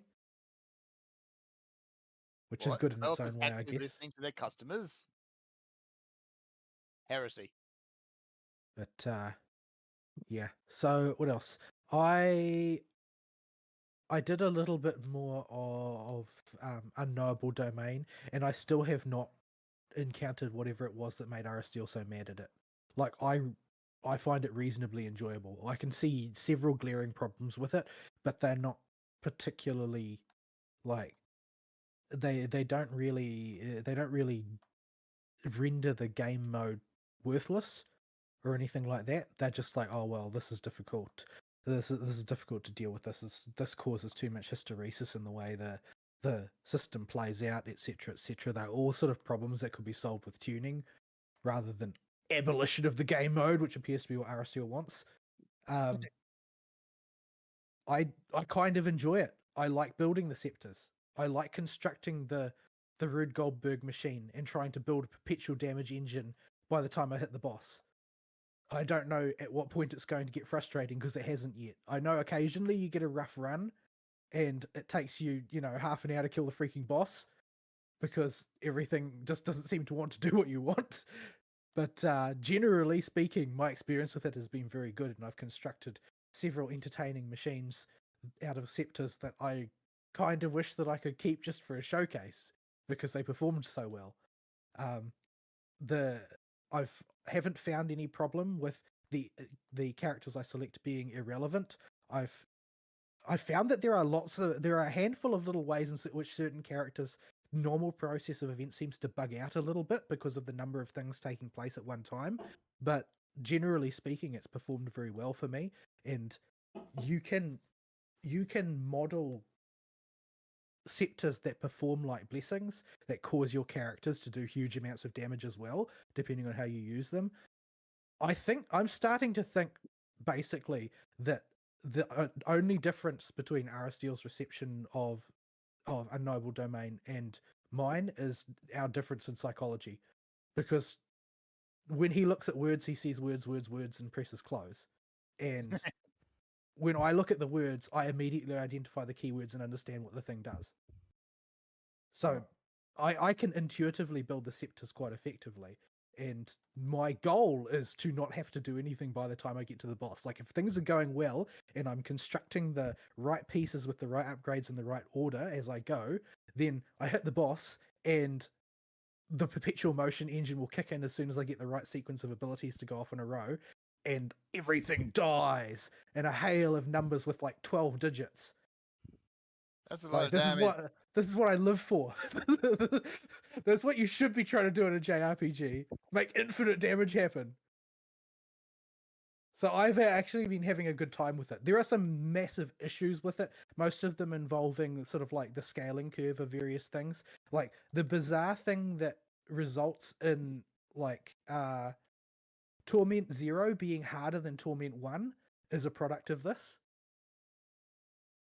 It's just not quite the difficulty curve is really, it's a wonky shape. It is not a curve. It's not a linear. It's a squiggle, and that's basically because there are too many factors at play for them to control. Basically, I think the biggest problem with it is that they bit off more than they could chew. They created too many widgets and tried to shove them all in the same place without developing a proper language of communication for what they do or how you should assemble them. And what that means is that there's a huge amount of hysteresis in performance of a given run. It is very easy to draw a run that just screws you over every which way, and you won't be able to tell how badly until you're rolling up on the back end of stage 3 and you starting to realize that the clear times are getting ridiculously long and you're going to get screwed by a berserk if you don't pick it up, and you can't necessarily induce it. I think it's actually superior to the other simulated universes in the sense that there is way more strategic weight to your decision about which domain to pick next. Picking a combat domain is usually your default choice in most simulated universes, but if you just pick combat domains regularly in Unknowable Domain, you will get bent over because they are not favorable domains unless you've already got a plan that is sort of working. You're going to take a lot more risks of getting the sodding IPC investment bank in order to put together an armature which you can then flesh out with the right components. There's definitely a lot of potential to this mode, but there's a lot of like ugly pointy bits that they need to file down before it's really actually enjoyable, as opposed to enjoyable except when it's not kicking your ass for no reason. Yeah, when I was going through it, I did not have any issues with it in terms of difficulty, as much in terms of just I never didn't lose a run ever in my journey through it, but it just a bunch of those runs I would be just stuck on the slow bus the whole way through. I think a lot of it was getting stuck with speed scepters that and no way to modify their speed. I always go for speed scepters. Like, if I can start with a speed scepter, I always start with a speed scepter. Like, they are just by far more reliable than anything else. And the things that benefit them are more powerful than things that benefit anything else. Speed scepters are, in my experience, have been the optimal starting point if you can get one. It's so I would end the other issue is just the sign. I wish there was There is a language, but it does not exist in the graphics. Like, I can think of like 2 or 3 superior ways of executing what they did, and they've gotten sort of like half pie way to each of them rather than going all the way. The fact that I have a word-oriented mind means that when I look at that wall of text, my eyes will pick out about 3 or 4 words, and that will tell me what the thing does. Most of that text is irrelevant. What they need to do is grind that text down into paste and rebuild it as a bullet point list, saying, yeah. this is the trigger condition, this is the effect, and this is the bonus, just as 3 quick statements. Yeah, my brain does not save things in its file folder as words. It saves things as either esoteric nonsense or as actions or images. Yeah, I'm one of those people whose mind takes the concept of an inner monologue to an extreme, to the sense that everything that I think or do or see is narrated explicitly in semi-audible language to my brain. So when I see words on a page, I'm automatically arranging them into meaning that is going to be more easily accessible and trying to grind it down. Maybe it's years in academia of having to take notes on things, but the picking out the important thing and being able to methodically execute on it is very critical in academia, because you do not have time to listen to some academic waffle for an appreciable fraction of eternity. You need to pick up the 1 or 2 things that are important and then move on with your life, or you'll be there Which forever. is kind of ironic considering how many academics love doing that. Yeah, and also my I prefer very active decision making and playing in games in general, and the scepters are But very this is statistical. like I hate I actually don't like playing TCGs all that much, but I've participated in them my entire life as a geek. And the reason for that is that I actually really like deck building. I just don't like playing with them. Yeah, And a Noble Domain is a deck building game. I enjoy the deck building process when it is before the age of net decking and where you could look stuff up and there was a serious mean creative element to it.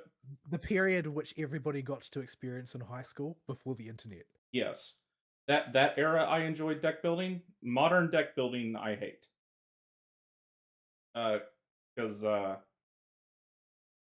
unless you're able to completely isolate yourself from the information out there, it's very hard to get creative with something successful because people zeroed in on the solution. But yeah, I found that a Noble Domain's biggest problem is hysteresis. It's the simple fact that things can go awry for no good reason, just due to RNG. And this seems to be largely a product of their continuous expansion of the tool set. Like, as you go down the list of upgrades, and as you go through the cycle, I haven't even gotten as far as RSTL yet because I haven't spent as much time playing. I've done the first I've done rank 0 and rank 1 of Torment. I haven't done any further than that, and I haven't finished unlocking the story. But the process of continuously unlocking more components and upgrades and things generally makes the awkwardness of accomplishing what you're seeking to accomplish greater rather than lesser. At no point does it become like there's a whole lot of redundancy in the system in terms of the way things execute in practice versus the way things execute in theory. There's a lot of scepters and components that have interesting sort of like micro variations in theory, but their in practice execution doesn't differ in any meaningful way. I think that the paradigm would have been more different and even more awkward if they had allowed scepters to deplete toughness, and then the problem would become evident very quickly. But because they don't, the problem is kind of hidden, and that's the fact that they've got lots and lots of subtle variations that usually don't amount to much, except when things don't line up your way, and then the hysteresis of failure or to accomplish what you want. And I'm talking about accomplishing what you want. I'm not talking about failing a run. Failing a run is quite difficult if you've got a well-built roster and you can balance a team. Oh, this is the one, Fern, the one that I was talking about. Oh, Yeah. Okay. If you can balance a team, construct a team coherently, and you have got the key pieces to play into an archetype, the odds of actually outright losing a run are pretty bad. However, the feeling of intense frustration of being unable to execute what you've been trying to do because the numbers just don't want to seem to line up in your favor is very, very palpable, and it gets worse as you advance because they keep expanding the pool of options, and a lot of those options aren't that meaningful. Yeah. So Like there's no point in getting like 6 different variations on small adjustments to amplification if what you're looking for is adjustments to speed. Like there's not it's very, very frustrating. It's basically they've got sort of about if you factor in, say, there are 4, let's say 4 archetypes, 3 stave types, 4 damage types, and then elements. You've got sort of like a multi-axis array of different things, and you can usually only line up about 2.5 at a time, but you're going to be getting things from about 12 different combinations most of the time. So actually driving hard in a direction that you want can be very awkward, and trying to hedge your bets sometimes works and sometimes works very poorly. so It's not very clear if there's a way to weight things in your favor a lot of the time. So you've just got to sort of guesstimate what the safe thing is to do and then hope you don't get screwed. And when you multiply that by like variations and occurrence nodes and that sort of thing, it just makes things even more unpredictable. So there is a certain amount of hedging you can do, but it's not as strong as the random factor. So what I found, at least as far as when it comes to components and the scepters, it was not uncommon for me to just have 2 scepters, that 1 to 2 scepters that were just completely worthless, as I was going through, because they just weren't rolling the components they needed, or what I was trying to build wasn't coming together, or I couldn't get multiple copies of what I was for, so I wound up with a really underpowered scepter. You can technically fix it at the reroll machine because they give you a lot of rerolls. I've But never used it the reroll takes- machine. I've never needed to. It takes forever to sit there at the reroll machine and fix it. I've never even attempted it. It's never been necessary for me. It's usually what happens if I get a scepter which just doesn't seem to want to play nice with the other scepters is I'll just rebuild it as a utility scepter. I'll use it for resource generation instead of damage. Simple as that. Yeah, I would I would sit there at the reroll machine and just be like, okay, I'm mostly committed to this plan that I've got with this scepter for whatever it is, and I will just sit here at this reroll machine with all these Teraboo ones, or these things that don't synergize with any scepter or can't even be slotted in, and I will sit here and just reroll them one at a time and make it work. That got me through, but yeah.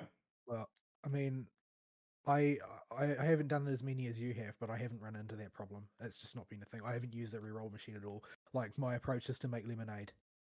When Like, it's it, not worth it to spend time in front of that machine. I did not have to do it until the later parts of the runs, because early on there didn't seem to be enough options where I got stuck with a whole bunch of low rarity things and no multiple copies floating around, or very few multiple copies floating around. But as time went on and I unlocked more and more components I could draw from the pool, it seemed to be a much better idea to sit here and try and reroll some of these, because I would just be stuck with nothing. So I can't have that many more things to unlock. I'm at like 17 out of 20. yeah, they unlock all the way to the bottom of the tree. You unlock more. I think the But last there's only like 6 more grand total left for me to unlock. there was one run I got where I got something that modified the rate of components I got, or something, and that run went amazing. It was super smooth, but yeah. If Well, that thing looked like cancer. I avoided it. So I'm not putting that on one of my scepters. You're joking. there was one that I had that reaction to. It was like it's terrible, but it ranks up after X number of combats, or auto ranks up or something. I'm like, why? Because the effect was bad and had a demerit on it. Like, does the demerit go away? Is there a way to preview that? No. Okay, we're nope, not using that one. Yeah, I also like, for the same reason that I constantly complain about in ZZZ, I avoid the demerit ones because demerits are very hard to measure against your total performance. So yeah, but like when on my whatchamacallit, plane 4 run of my Torment 1 run, which is the hardest one I've had time to do so far, like I barely even fought Hule. The poor bastard got about 2 turns across 3 phases of combat because I was just bullying the crap out of him. And I find it satisfying to successfully construct one of these things. So, as far as I'm concerned, the mode plays into my biases. Yeah, that's not at all the type of thing I would do on the reg.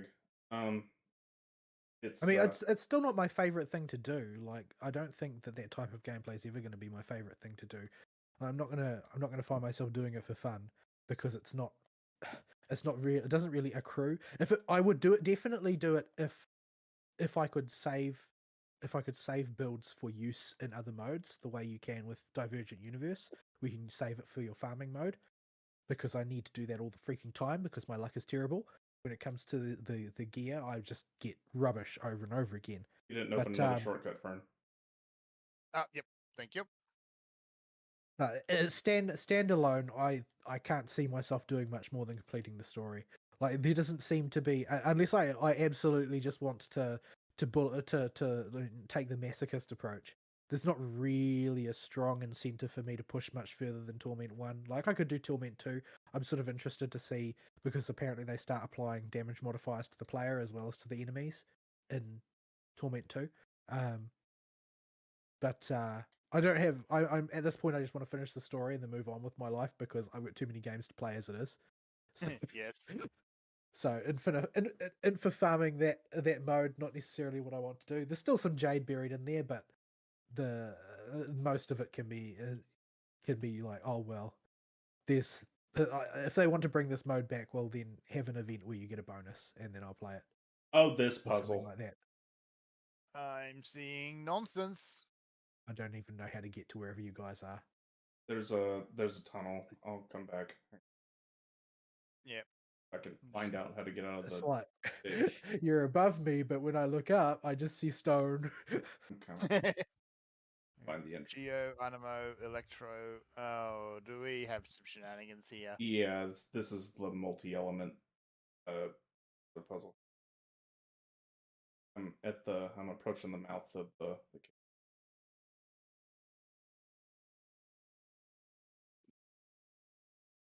Also, I noticed something about Nahida. Adventuring takes his fashion cues from Nahida, Okay. and that's she has the upside down heart on her dress too. I'm pretty sure that it's meant to be like a card suit for adventuring. I think he just looked at Nahida's wardrobe and like that one. I don't the fanon is that he was dressed by Jade. It wasn't his own taste in clothing. Because remember, he was just basically a wastrel when she picked him up. Yeah, But I'm gonna choose to believe it was Nahida. Nahida's a radish. Cabbage. Shuttlecock. No, the aranara cabbages. Ugh. But yeah. What else? So I did the follow-up event part of the story, which was very silly and exactly what I expected. Was Rhythm And I still Heaven. love the Cake Cats. Well, sometimes it was Parappa the Rapper. Yeah, sometimes it was What? Parappa the Rappa, and sometimes it was Rhythm Heaven. There is a super duper hard challenge mode at the end that I gave up after trying once that is literally Rhythm Heaven, and is really, really hard. That sounds Really? awesome. I there's no reward for it, so I only did the birds one, but I whomped it first try.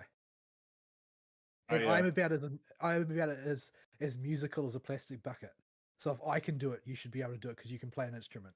I was very, very tired after work when I tried it, so maybe it's not as bad as I remember. But It can't be because, like I said, I've got the musical talent of a plastic bucket, and I was able to whomp it.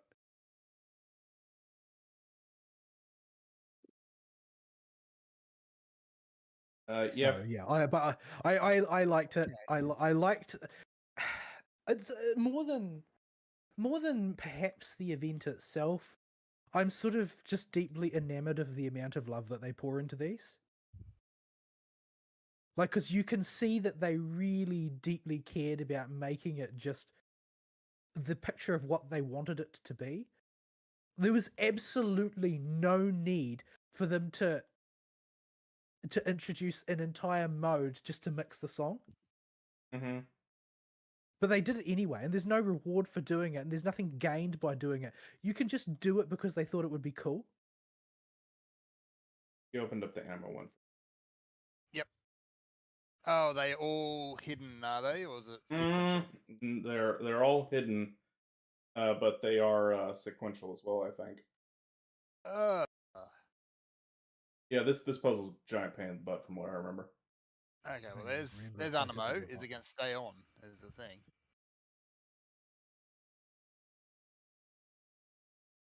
But yeah, so I like that. I like the Cake Cats. I'm a big fan of the Cake Cats. I can't get enough of the Cake Cats. They're so Um, dumb. The rapping garbage cans, I also laughed. Like, They had more pull with me because of a news story that was going around at the time I did it. I see. Anyway, yeah, I liked it generally. I thought it was fun. I had a good time with it. It was a nice light-hearted end to a story that I can't decide if it was light-hearted or not. Which I guess we can probably, since Ari's only got 2 things in his week, basically, we can probably discuss that in his week. Well, we can spin it there because I'm otherwise I'm not going to spend much time on it at all. Well, I've got a bunch of other stuff to talk about in my week, so Okay, go for it. depends on how much you want in your week. I just- Go with which? Oh, Go with yours. which Go plan? with yours. Right. So, because I was just basically going to leave Star Rail there since I've already yapped about that quite a bit. Because the only other thing that's happening this week on it is Mr. Coldfeet's pop-up shop, which is basically free stuff. Although I do enjoy reading his buyer feedback. I haven't attempted the new Apocalyptic Shadow yet. I think Ara still has, but I haven't touched it. I was planning to try and use Rapper on it since it came out around the same time Rapper did, so I assume Rapper would be good for at least one side of it. But I haven't got her built enough to do it because I can't get any decent gear to drop. Yeah, one of Deeply them. frustrating. One of them is Dominicus or whatever. Or brain farting. It's I don't want to say its actual name because it'll spoil the turn. Last boss, Penacony. Optimus. Yeah. But and he has imaginary weakness, and he is 5 targets. Great boss. Oh yeah, yeah. Rapper would probably want that. But first, I've got to build her to the level I can actually use her in a real fight, which requires that the RNG be my friend, and I don't remember the last time that happened. I don't think there's anything else. So next thing, I'll omit ZZZ because I did not like the Soul Hounds game. It made me very frustrated because it seemed to be about 70% luck. Oh, I just Um, I don't do it properly, and I win when I don't play it properly, and I just point down and just turn on turbo mode and hold the X button. Oh well, I don't use turbo mode because that's cheating. So I wouldn't be able to live with myself. But I still don't like the game. But considering it's just a mini game, and I don't consider that to be a knock on anything. But yeah, I haven't really touched much there either. My Bernice has sort of like, by drifting gently along the tides of various automated systems, has managed to crest level 50 and sort of enter the realm of usability. Although I can't get any good gear to drop for them either. My luck has just been quite appalling. Building a set of gear on ZZZ it feels noticeably more complex than it does on the other Ho-Yo games, simply because all of 6 slots are equivalent. Like in Genshin you've only got 5 slots, and so that means you can only get bonuses on 2 sets or 1 set generally. In Star Rail they are clearly segregated into a set of 4 and a set of 2. In ZZZ they're all loosey goosey about the same weighting, which means that when you get lucky on one set, you just like recalibrate around that artifact, which means you spend an eternity farming. And there is a lot of characters who I just don't know how to gear them. Like Bernice is relatively easy, because I'm just going to put, the new anomaly set and an old anomaly set, and call it good. Although the particular pieces a bit more in question. But other characters like Lucy is like, well, how do you gear this one? I have. Oh, I'd have to look at my Lucy. Like She has. Lucy's about inherited attack stat. It's her primary mechanic. Yeah. But that's a two set, meaning you've got to do something meaningful with the other 4 slots. Well, what is the most meaningful thing to do? Hang You on. aren't leaning on her personal damage. You kind of want her to propagate buffs, but if you're using her alongside another support as a hyper carry, you can't have them overlap. I toyed with the idea of actually building Caesar more heavily in the direction of damage and using Lucy as the provider of the buffs that normally I bring to the team with Caesar. Like there's a lot. It seems like Lucy has a huge variation in ways that you could build her. I hummed and hawed about this and eventually just went with what I had a few pieces on hand for. I went with a 4-piece swing jazz, which is the energy regen and the damage up for all squad members when you do a chain attack or an ultimate. Yeah, see, the thing is, all of my best swing jazz is already on Nicole. Yeah. And then I did a 2-piece of I have Hormone Punk on her right now because So what do you have on Nicole? My Nicole has been temporarily abandoned to be replaced by Lucy. So it is possible that I rip the pieces from my Nicole.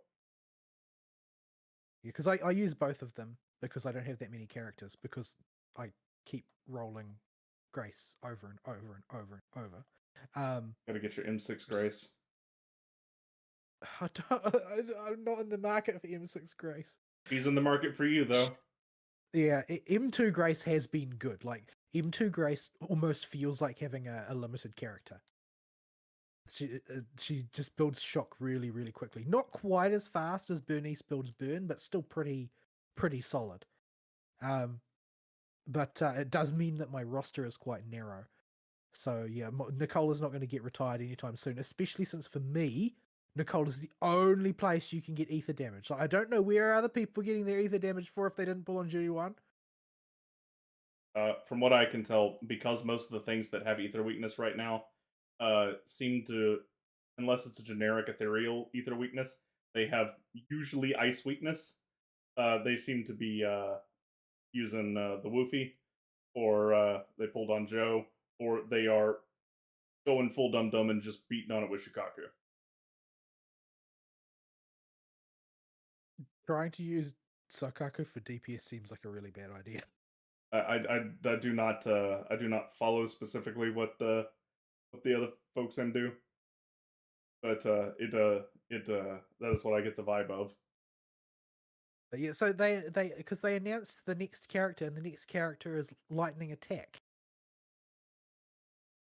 It's like, so now they're power creeping Anton, okay? Well, So and that means that they are continuing to replace characters that are already represented instead of giving anybody any ether damage. yeah, well, I mean, in Genshin they did as Liyue was coming out, base characters were steadily power crept. Val was power creeping your Deluxe, and They didn't have class archetypes though. but yeah, Like they have organized it in a way that gives specific roles to characters within a team, whereas Genshin is freeform structure. it will really depend on what types of combinations of weaknesses they have available and what as they release new enemy types. I think.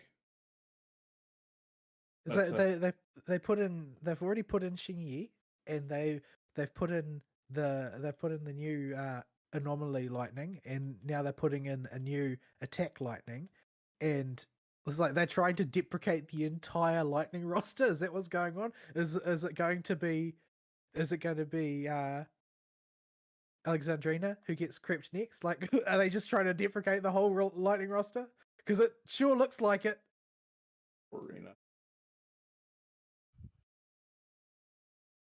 But yeah, I don't know. I don't understand what they're doing. I think that they really do need to consider more seriously perception, because if you are a free to play or near free to play player, or even a dolphin, you're going to be thinking very carefully about your investments. And I don't mean just monetary investment, although of course I mean that.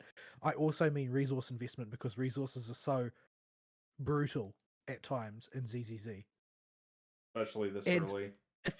if you are signaling that you're constantly going to be creeping people's, like, their grace that they've just dumped heaps of investment into because they just hit level 60, and they're like, okay, so grace is my anomaly to go alongside my other anomaly character in, say, Bernice or in Jane or whoever, and then you just come out and bring another one out, and it's like, oh, so I just blew all those resources, and they immediately power creep the character even though she's still quite new. Oh, okay. Does that mean that all of my plans are going to get immediately scuppered in the future? This is something you really should be thinking about from a marketing perspective, because if people do not have faith that their investments are going to matter in the long term, then they're not going to be very confident. Like, I think that there are a lot of people who are saving for things like Ice DPS, Ether DPS, Ether Anomaly, that type of thing. Things that there are fewer options, because they're like, oh, well, in the future I can expand in these things, and it will be, if I save now, I will both be able to pull a powerful character in the future and expand my roster's coverage. But instead, what they are experiencing in real terms is the investment that I have made has been power crept. The overall level of power expected for this archetype has gone up, and I have been left in the dust, and my investment and whatever I'm saving for, well, I can't justify using it because it overlaps with something I've already invested in, so I'm losing on multiple fronts here. This type of perception is something that you really need to think about, because it's going to frustrate people and make them leave unless they are already whaling. And as much as whales support games, and I know that they do, I'm a relatively big spender on Honkai because I have not just bought the battle pass. I'm sort of like maybe not quite RE tier spending for ZZZ on Star Rail, but I'm up there. And I keep it at just So, buying but- 2 characters. But those people who spend money expand the popularity of your game by inviting other people to play with them, and most of those people will be free-to-play players. And if they bring friends into the game and then their friends sour on the game, that risks losing your whales. So you need to really think about these things if you're a company running a gacha game. Because it's not just people individually getting frustrated that will cause the people to leave, because the whales can be frustrated by their friends not liking the game after they've been playing for a bit and then they've gotten frustrated. Because peer pressure is a thing. Yeah, the entire US electoral system functions on peer pressure. Like the fate of the free world functions on the basis of peer pressure. So you need to think about these things. Fern just found the secret entrance into Sumeru. Yeah, I got baited by a mushroom. You got mushroom baited. Yeah, there's a little hole at the top there you can actually just go out into Sumeru through. We actually can't, because I climbed up there with you, and I can't push the interact button for it. Well, that's dumb. So yeah, I presume that ZZZ must be positioning to move forward again in a few weeks' time, because it feels like it's been kind of silent for a bit. Yeah. Well, let's see. Genshin had its thing last week. With Star Rail and Genshin had their thing last week, and this week has been silent on the on all 3 games front. So which game? It's not Genshin, because Genshin's banner's just rotated. ZZZ has been really amping the promotions for Yanagi lately. They just drip marketed to the next character after Lighter, so they're well into the cycle now of preparing for a new patch. Yeah, so 1 or 2 weeks for ZZZ, and that one should be marching on. Yeah. So I have not been moving interested on. in Yanagi, so I actually haven't been keeping up. She can disorder with double shock. Oh, it's in 3 days. Oh, okay. That explains why it seems like it's been quiet for so long. But yeah, so Yanagi, I haven't looked into Yanagi either, but it sounds like that she can disorder against her own anomaly procs. That's crazy. Apparently she's difficult to use. Like, people are rating her not as highly as, say, Jane, because you have to play her in a particular way, and her drop in burst drop out game is really weak compared to her on field. But on field, she will, as a direct damage dealer, will almost certainly be power crept by another shock DPS. So basically her utility, being able to trigger disorder more regularly than average, is going to be her angle, basically. I see. So she can disorder against other people and disorder against herself, is what it looks like. I haven't looked into the details specifically, so I could be wrong about that interpretation, because it's just based on footage that I've seen rather than an analysis of what the skills do. So yeah, I'm not planning to pull for her or anything. I'm pretty much just waiting on the next character I see that I like the look of, type of thing. I've got about 20,000 in the tank, something like that. You got a zoomer to build. I feel a little bit uncomfortable playing Bernice, because I feel like every time I use her, the freeze frame at the end of the stage is always with the camera directly focused on her buttocks. Yeah. Like, it's just a pair of buttocks on the screen, front and center. It's like, nobody's watching me play, right? Do you have any idea how much sliding and booty popping Jane does in her normal combat animations and freeze frames? With Jane. Like, it is, you are getting high kicks with a shot right between her legs all the time. Because, like, my main with a bullet is Caesar, and Caesar doesn't have anything like that. That's shit. Like, her usual freeze frame at the end is of her doing a handstand or something. It's not like twerking at the camera, which is what Bernice does. Hoyo has it. started embracing their sexy ladies and their sex appeal in general in the games a bit more. Like even Zelonin, like when she stops, she whips her booty out on her rollerblades from just a normal walk animation. Okay, so you say that. I over the past couple of days, I've dabbled a little bit in Honkai Third, just to sort of get a feel for the structure of it and to see if it's workable to play casually. Short answer to that is no. But what I've noticed is that there is a lot of jiggle physics in Honkai Third. It's not so much that they are embracing the booty now. It's that they have gotten back to their roots and they softened everything to have a broader appeal in Genshin. So they can't contain themselves anymore with Genshin is where we're at. Basically, yeah, because Yep, there's whatever. a lot of jiggle. The jiggle is very real. They're craving the cheesecake.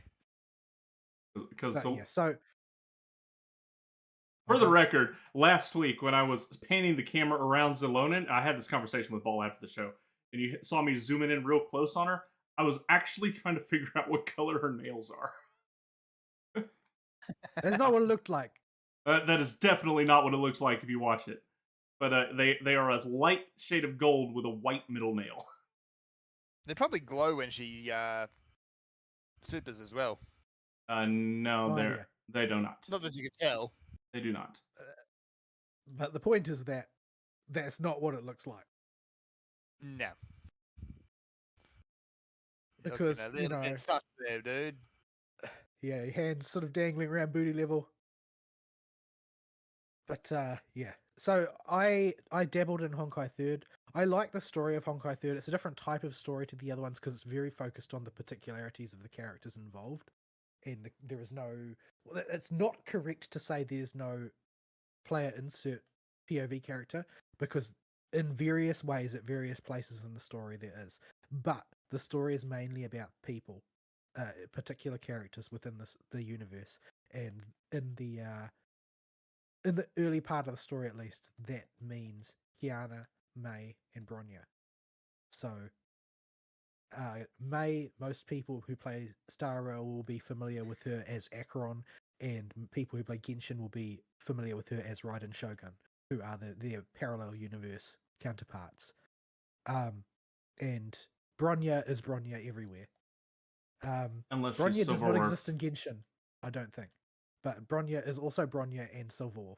Well, the thing is that Bronya is not always Bronya in Honkai Third either. Sometimes she's Bronny, and sometimes she's Hacksaw Bunny, depending on what she's calling herself at any point in time. I just know that her song is associated with Nahida for me, the bunny jump song, because of a meme video I saw once that had bunny jump set to the background of it. I see. Anyway, so it's about those two. And Kiana, I don't think that there's a representative for Kiana in the other settings. Not really 100% sure about that. Kiana is probably the main protagonist of the early part of the story, and her brain is so smooth that you can see a reflection in it. My goodness. She's very much a dumb girl protagonist, like Serena from Sailor Moon dumb. Oh dear. She's not very clever at all. But Nah. yeah, so I was dabbling in it to see if it is casualable because I kind of would like to get sparkle. So the ecosystem that Honkai Third is bizarre and does not resemble the games like Genshin or Star Rail or ZZZ that came later at all. And I'm talking specifically about ecosystem at this stage. There is a particular culture that is built up surrounding it in the community, and the community is small and tight knit compared to the other Hoyo game communities. And basically, Hoyo and the community tend to play into each other's biases. So that has caused sort of like a weird expectation and response arms race that has resulted in a culture that is bizarre and hard to understand coming from the outside. Essentially, their gacha works on a sort of like, they have heaps of banners, and a lot of them appear to be traps and are widely acknowledged to be traps. And Hoyo doesn't even really try that hard to sucker people into these traps. Like, even absolute newbies who get suckered in will probably get suckered in once before realizing that it's a trap. But generally speaking, they work on a sort of it seems like a one character per patch for the most part type of cycle like ZZZ, except that you pretty much are obliged to pull for the signature weapon. Pulling for just a character is almost entirely worthless, because it's less like having a really powerful weapon that plays into that character's strengths the way it is in other Hoyo games, and more like, if you don't have this weapon, you don't have that character's skill. You just have their basic and their ultimate. It's very, very, very influential. And while it's not quite to the same extent because of the number of other systems in the game, and for certain characters, it's also obligatory to pull for their stigmata, which is basically their relics. In the case of Honkai 3rd, there's only 3 as opposed to 5 or 4+2 or 6. But yeah, pulling for stigmata is also a thing. So pull planning is absolutely vital, especially because the success of your pull planning will influence the success of your future pull planning, simply because the performance of your team influences how much currency you've got to play with, because the game is competitive. What I experienced going in is what looks like a couple of layers at least worth of new player experience revamps, trying to simplify things, which have been almost totally unsuccessful. They give out a lot of free stuff to new players, and there's like a special, like, the Adventurer's Handbook you see in Genshin is sort of like a vestigial version of what they've got, or the one in Honkai 3rd is expanded version of the Adventurer's Handbook. I'm not sure which way around it is because I don't know the timing. But there's a very extensive list of things across 9 phases for new players to do, which will sort of like crudely lead them through the basic procession of available gameplay. But the big problem is that there are a colossal number of systems. None of them are redundant in the sense that they don't function anymore, but a lot of them are redundant in the sense that learning their function is not really useful. It looks to me, based on what people in the community are saying, like they've pretty much just phased out every Valkyrie from part 1. And part 2 is all that matters. If you've got like an ultra powerful team, or like, we're built up around, say, Luna Vow, or you've got an ultra powerful team built up around the final forms in the story of the starting trio, then you might be able to use that for another couple months. But it's aging now, and everything that comes out subsequently is better, just flatly better. Mm-hmm. And it seems like this is sort of a way of addressing the massive complexity and power creep by establishing a sort of a new entry point. Because the thing to remember about Honkai 3rd is it's been around the block for 8 years now, roughly, I think. Something like that. It's been a while, yeah. So there's a lot of stuff in there to learn if you consider the rate at which new stuff gets brought out in a Hoyo game. And essentially at this point, it's pretty much impossible to learn all the systems unless you've got a lot of free time on your hands. It's really, really complicated. Compared to Genshin or Star Rail, or especially ZZZ, the dailies burden is monstrous.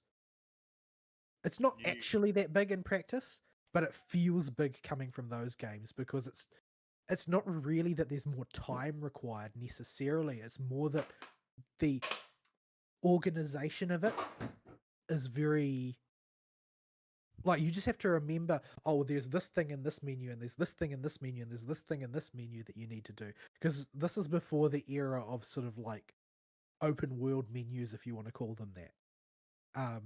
This is the FGO style where all of your activities are selected from a menu, except Yep. the menu layout is a gajillion layers deep and not organized in anything that seems even remotely rational to somebody who didn't, grow up alongside the development of the menus.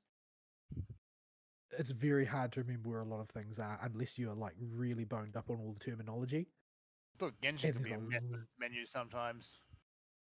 Genshin is a doddle by comparison. Honkai Theater is a disastrous mess. I kept accidentally starting like later story chapters and stuff because I clicked the wrong thing. And so like I've got snatches of really confusing bits of story that happen like literally 10 years from where I'm actually up to in the story type of thing. Oh, jeez. Because I clicked the wrong thing in a menu and they're actually advertising an event for a new piece of story or something like that, and it's oh my goodness, I don't understand anything that's going on. And the power levels have shifted enormously. Like I've got a few S ranks already, even though I haven't pulled for any on the gacha, simply because an S rank is trivial now. Because the power level has shifted so much. Like they give every new player on like day 2 of signing in S rank Hersher of the Void.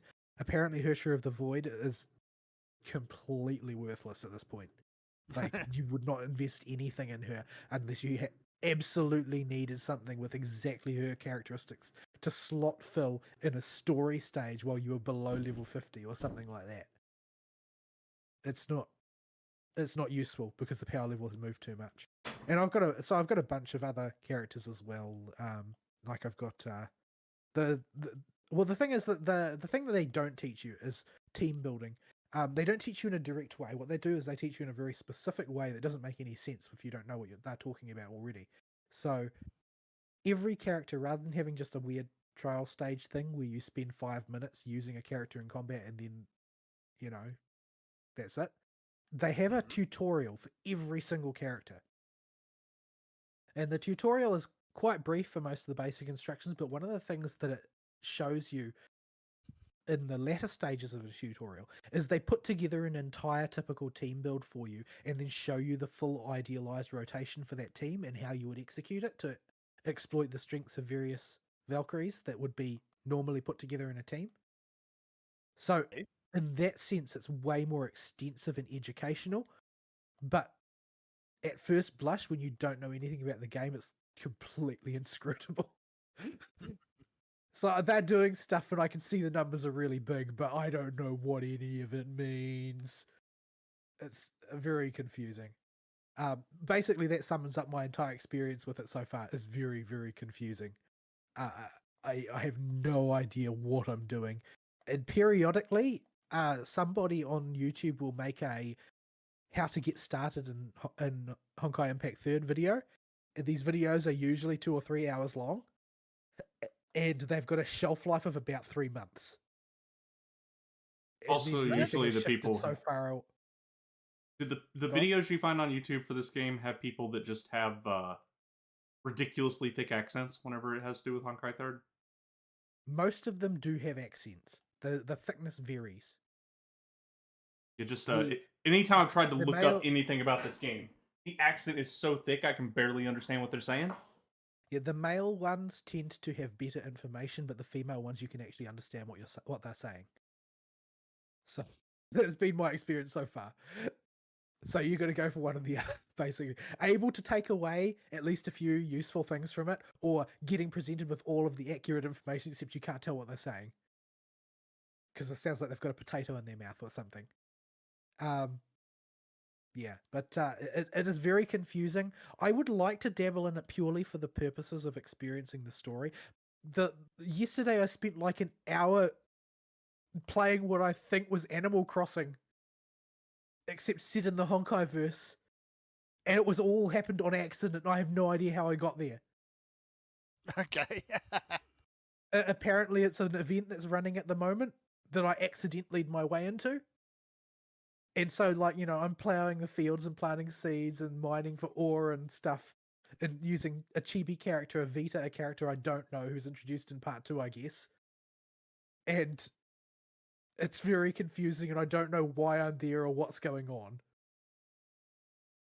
it's very, yeah, I don't know what's going on, man. It's just, the game has so many bits to it, and I can't. Not only can I not remember what they can do, I can't remember what ones are even relevant.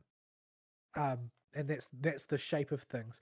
Everybody is saying that Vita, the character who's on the banner right now, is the most powerful character ever released in terms of overall usage and flexibility. But I don't have the resources to pull for her, and at any rate, my interest is in saving resources to pull for Sparkle. Not because Sparkle's any good, because unlike in other games where promo characters are always bad, promo characters kind of run the gamut in most Toyo games. Like, they might be Aloy, usually they're not though. Like, you can get Fischl in Honkai Third. And during the time where she was current, she was very relevant, very important. In fact, they will give you Fischl to play in some of the tutorials because her mechanics are relevant. She's still Chuny. Yes, she's definitely still Fischl. And she Excellent. she plays like Fischl as well. Like, she uses a bow and arrows. She has charged shots. She summons Oz. Like, it's as near to playing Fischl in Genshin as you could reasonably expect from the engine. Overall, the game feel is kind of iffy. Like, you can viscerally feel the direct line of lineage between Honkai Third and ZZZ. So these are so related.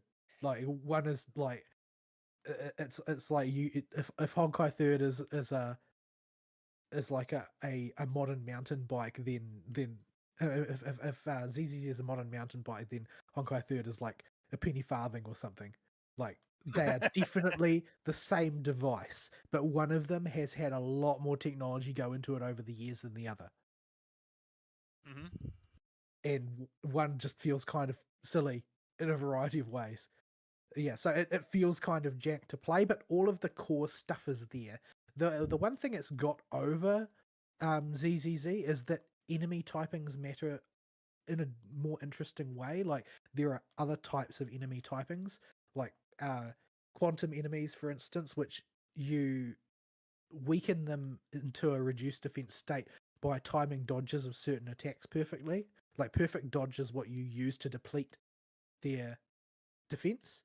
And there's another type of enemy, I can't remember what they're called, Stardust enemies, I think, which have, like, you can, depending on what state they're in, you can deplete both either their max health or their actual health.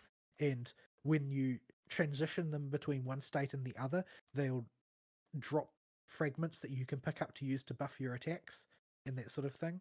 Like, they've got way more interesting enemy types. But I'm sure that as ZZZ advances, they will introduce additional gimmicks like that as well.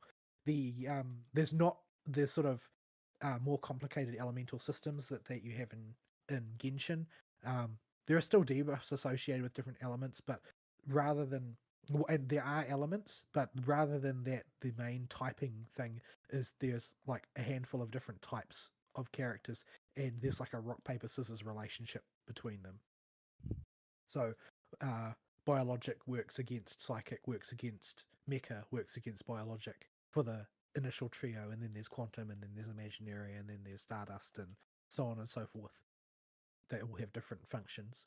But yeah, I can see why people get really into it and deeply ensconced with it to the extent that they can't get out.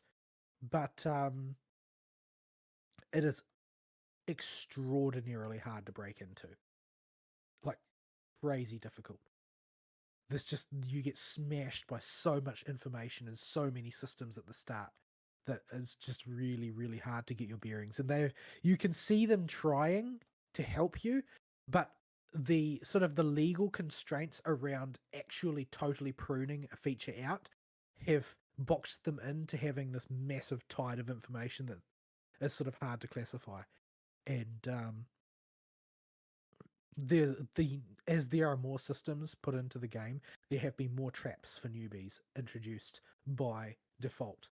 Like, if I were to seriously invest in any of the characters in my roster, apart from maybe Coralie, then I would just be investing in a character who's not useful because they're all part 1. Apart from, I think Coralie is part 2. Well, I think everybody else is part 1. But there's a new class of character called Astral Ring characters who have a whole nother mechanic that is really important.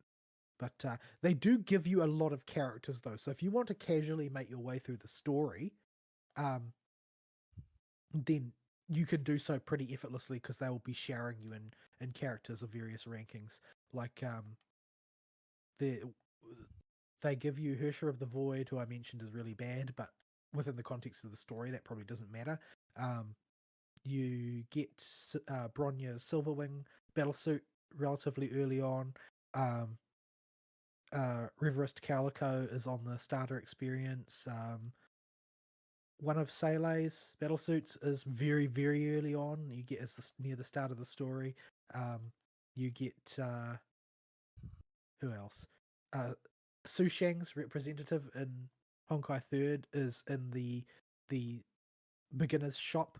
She's one of the highest tier items in there, so it'll take a while to get her, but she's an S-rank Valkyrie as well, who's sort of like semi-useful for teams that were current immediately before the stage 2 shift. So will definitely be useful throughout the story progress portion. Like they give you a lot of stuff to play around with. The most perplexing thing though is that the new player experience guide and its various objectives has a 90-day time limit on it, after which all rewards are lost. And most people say that if you don't have an ultra mature account already when they introduced this feature, if you didn't finish it when you were getting started, just scrap the account and start over and do it again. Because the rewards are so many and powerful that you kind of want to do the whole thing, but they put it on a timer. So if you have to stop playing for a month or whatever, you're probably going to miss out. So yeah, I don't know. There's a lot. It's basically the short version. It's super, super jank in a lot of ways. And people do get into it, so it can be done, but it looks like it requires a lot of work. So the important thing is to decide in advance what you want to accomplish. If you want to go balls to the wall and be competitive, I would drop at least a couple of other games that you're currently playing in order to focus on learning all of the content, because it seems really complicated. It does. If you want to play it casually, I'm pretty sure that you can. It's just a matter of getting over the hump of understanding what is important and what is not from a posture of a casual player, and that's really not obvious. Which is where I'm currently trying to work out now. But yeah, I can see the difference very clearly though, like because I said I got dropped into a bunch of like story events from late in the story, like really recent stuff, and because I'm doing that at the start of the game, that means that I got that happen like immediately after playing like 1.0 content, which is barely animated and barely voiced. Oh, And it's like, wow, this is night and day. You can see the budgetary difference. I think that probably the clearest illustration of the budgetary change, though, is if you look at the early CGs, where it's like they're still images that have been deceptively moved to look like they're animated. You know, that old style that Yeah, they yep. used to do when you don't have much budget? Like, that's what a lot of the backgrounds in the CGs looked like initially. But if you look at what budget they've got now, like just go to the mobile games channel and look at the promo trailer for Sparkle's debut. It's like, holy cow, did they accidentally write an extra 0 on the budget proposal? Because that Man. is unbelievably swank compared to what is currently in the 1.0 portions of the game. But yeah, so I spent a bunch of time on that, probably more than I should, and I ended up going to bed really late because I'd get confused and stuck in a menu and unable to figure out how to get out and that sort of thing. But yeah, I don't know how much more time I will invest in it. I want to just find a comfortable groove to sit in so I can do the story when I feel like it, but I don't know whether or not the game will let me do that. It's sort of hard to tell. It doesn't sound like comfortable groove is that game's specialty. No. No, it's basically a culture unto itself, and so sort of like going to it feels like culture shock because there's all of these, little bits and pieces and systems and etiquette and stuff that you just are kind of supposed to know and you don't, so you feel like a foreigner. A very, very odd feeling. Anyway, I'll leave it there. Right, Alright, we're at, yeah, we need a break. We're at 2 hours and 15 minutes already. Yeah. All right, Bit out of whack, but anyway. all right. Here is the break screen. We'll be right back.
And we return to Nahida on her swing set.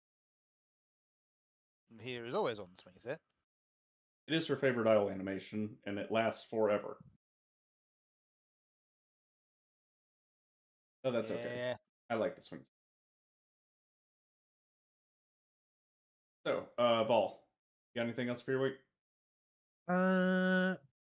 Not really. Nothing concrete anyway. There's always rumors and stuff floating around. Like I think that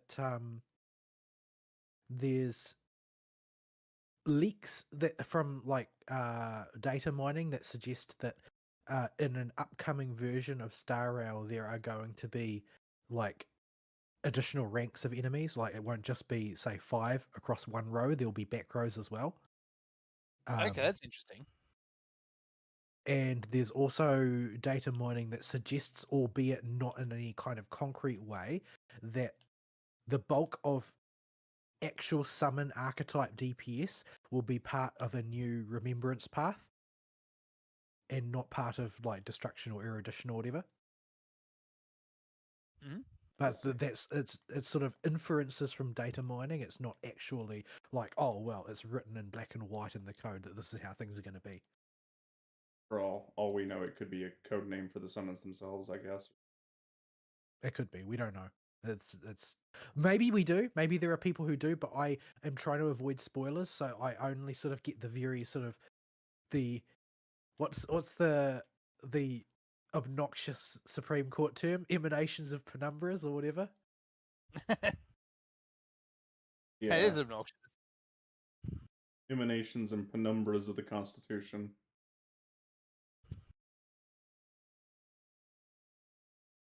The worst bit of legalese I've ever heard that makes no sense at all. But they can't just come out and say anything because legalese.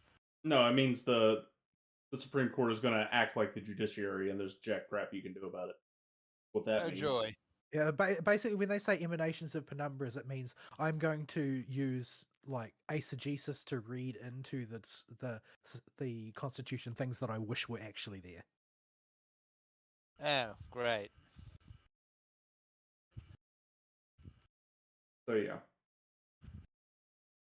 All right. I guess I will continue on with the very brief, bit of Oyo that I did this week. Off you.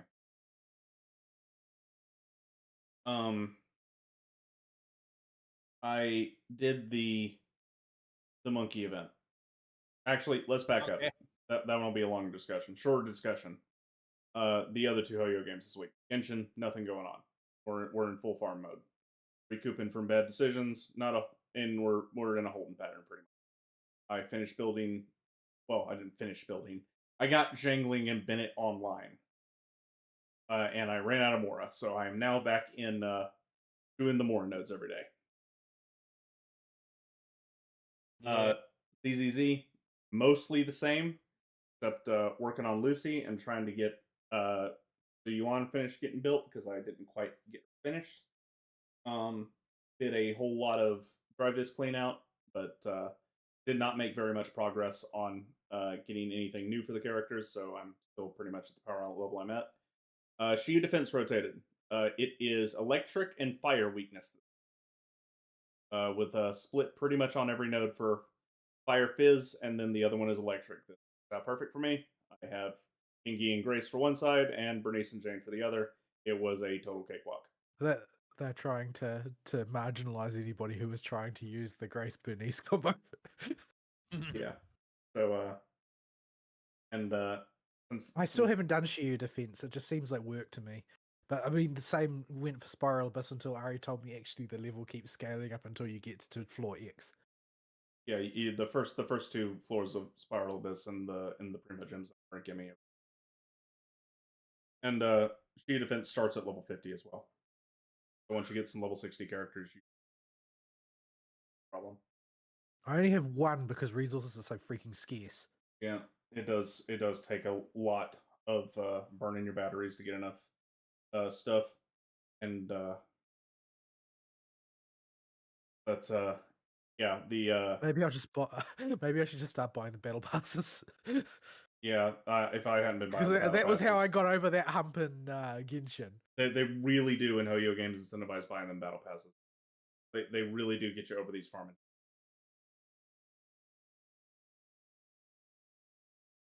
And so yeah, and I am an occasional battle passer in all 3 games. ZZZ is the only one I in terms of amount of time played versus money dumped in is definitely the highest. Genshin's probably next. I don't know if I don't think I bought. I think I bought one medium pack of Jade early in Star Rail. Dude, I'm a religious purchaser of the battle pass and the monthly drip feed in Star Rail, and it's sort of like sporadically when I feel like it for the other 2. yeah, I don't perpetually keep the battle pass up for any of them. I almost never keep the drip feed up unless it's there's a character I'm saving up specifically for him. My primos are in a bad spot for that particular game. There's always like 3 characters I'm saving for in Star Rail. Yeah, Currently, I'm planning to save for Fugue and for Herta, who is almost guaranteed to be a character because they've talked about her as though she is in various developer interviews, even though nobody's seen the new Herta yet. I don't think she's even in any alpha stuff that people have leaked. I wouldn't. But the developers talk about her as though she's definitely a character. So, Yeah, but they did that about Squirrel, and then the most recent leaks say that Squirrel's basically been functionally cancelled. So, Oh. yeah. Don't mind all the clacking you're hearing. I'm trying to get stuff off of my desk. Bear with me for just a moment, folks. Right. So, ZZZ and Gimshin are in holding pattern. I guess I need to go bop Imaginarium Theater on normal for a bit of a rough primo spot for Gimshin if I do decide to go low on Shashka, but it's not an urgent need. I'm not ugh, I don't waifuing think her or it's worth anything. it. I don't think I can stomach it. Like, I was so annoyed the last time I did it. It's just really horrible. Yeah, thankfully, it's happens to be the combination of 3 elements that I have the most of. It's Dendro, Pyro, and I want to say Electro. Normally, for a game mode, you can find at least some guy who likes it for whatever reason. No, essentially that I don't screenshot think of I've- just the first search I did Yeah. on YouTube. I don't think I've seen anybody try and big up Imaginarium Theatre. The most positive thing I've seen people say about it is, well, yeah, I guess it was okay. And this was from a guy who I know is like super ultra hardcore Hoyo game player.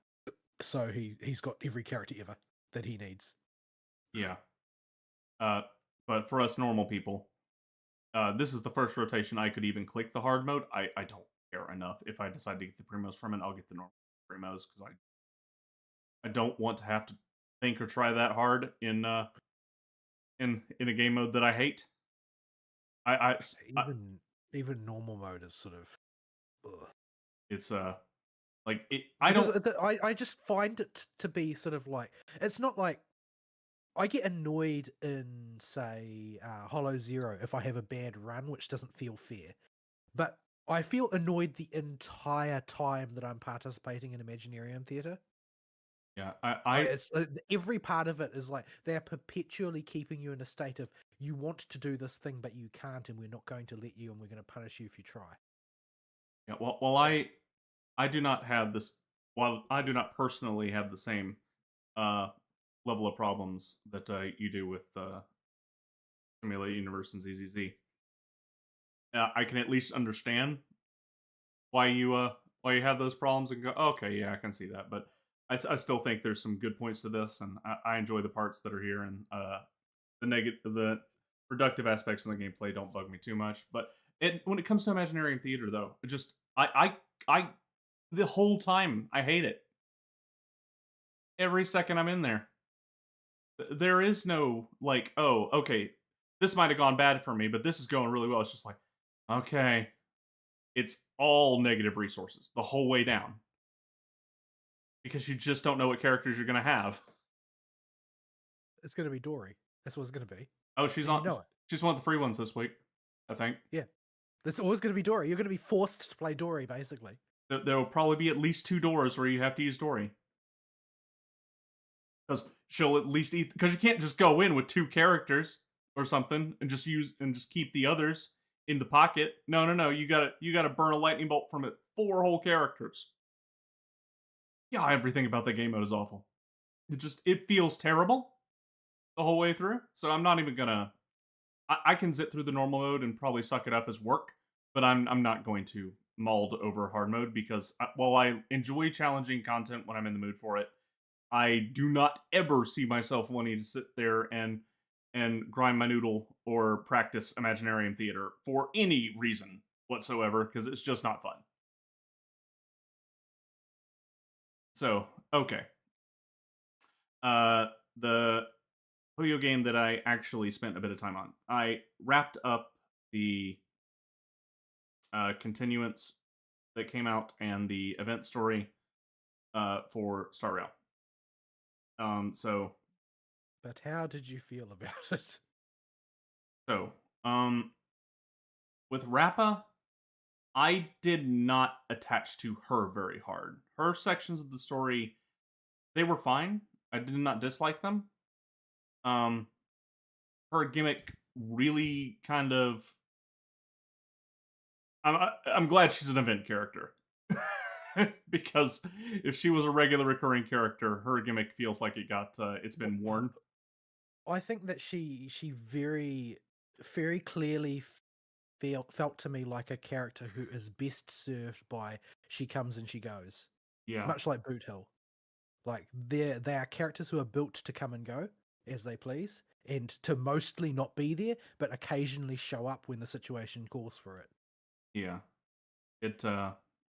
Speaking of Boot Hill though, I particularly did enjoy the sections with Boot Hill and Robin interacting. I thought that was really cute every time they were with each other. And I particularly liked Robin's, "You're kidding. We're doing this?" He's like, "Oh, yes. Screw Wubbaboo, we're doing this. Butter my fudge." And What do you have any idea what he sounds like in the English? I don't have a clue. I flipped it on, yeah.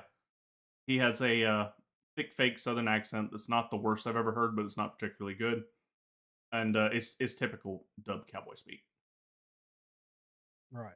With a very The Japanese is something special. With a very heavy twang on his special potty mouth replacements. So in that way, it's camped up quite a bit, and it works for him. He would not be offensive to me. He is a camp space cowboy. Like he's supposed to be like just a ridiculous caricature of a cowboy, but in space. Yeah, and I do like me the cowboy aesthetic, so I'll take it. But I just liked his interactions with Robin and Robin getting to bust out the. Yeah, it's definitely sort of like an odd couple buddy cop arrangement. They're basically are not two conceivably more different people. Yeah, and it worked really well. And they don't ever butt heads because they just kind of are. They both know they're working towards the same thing here.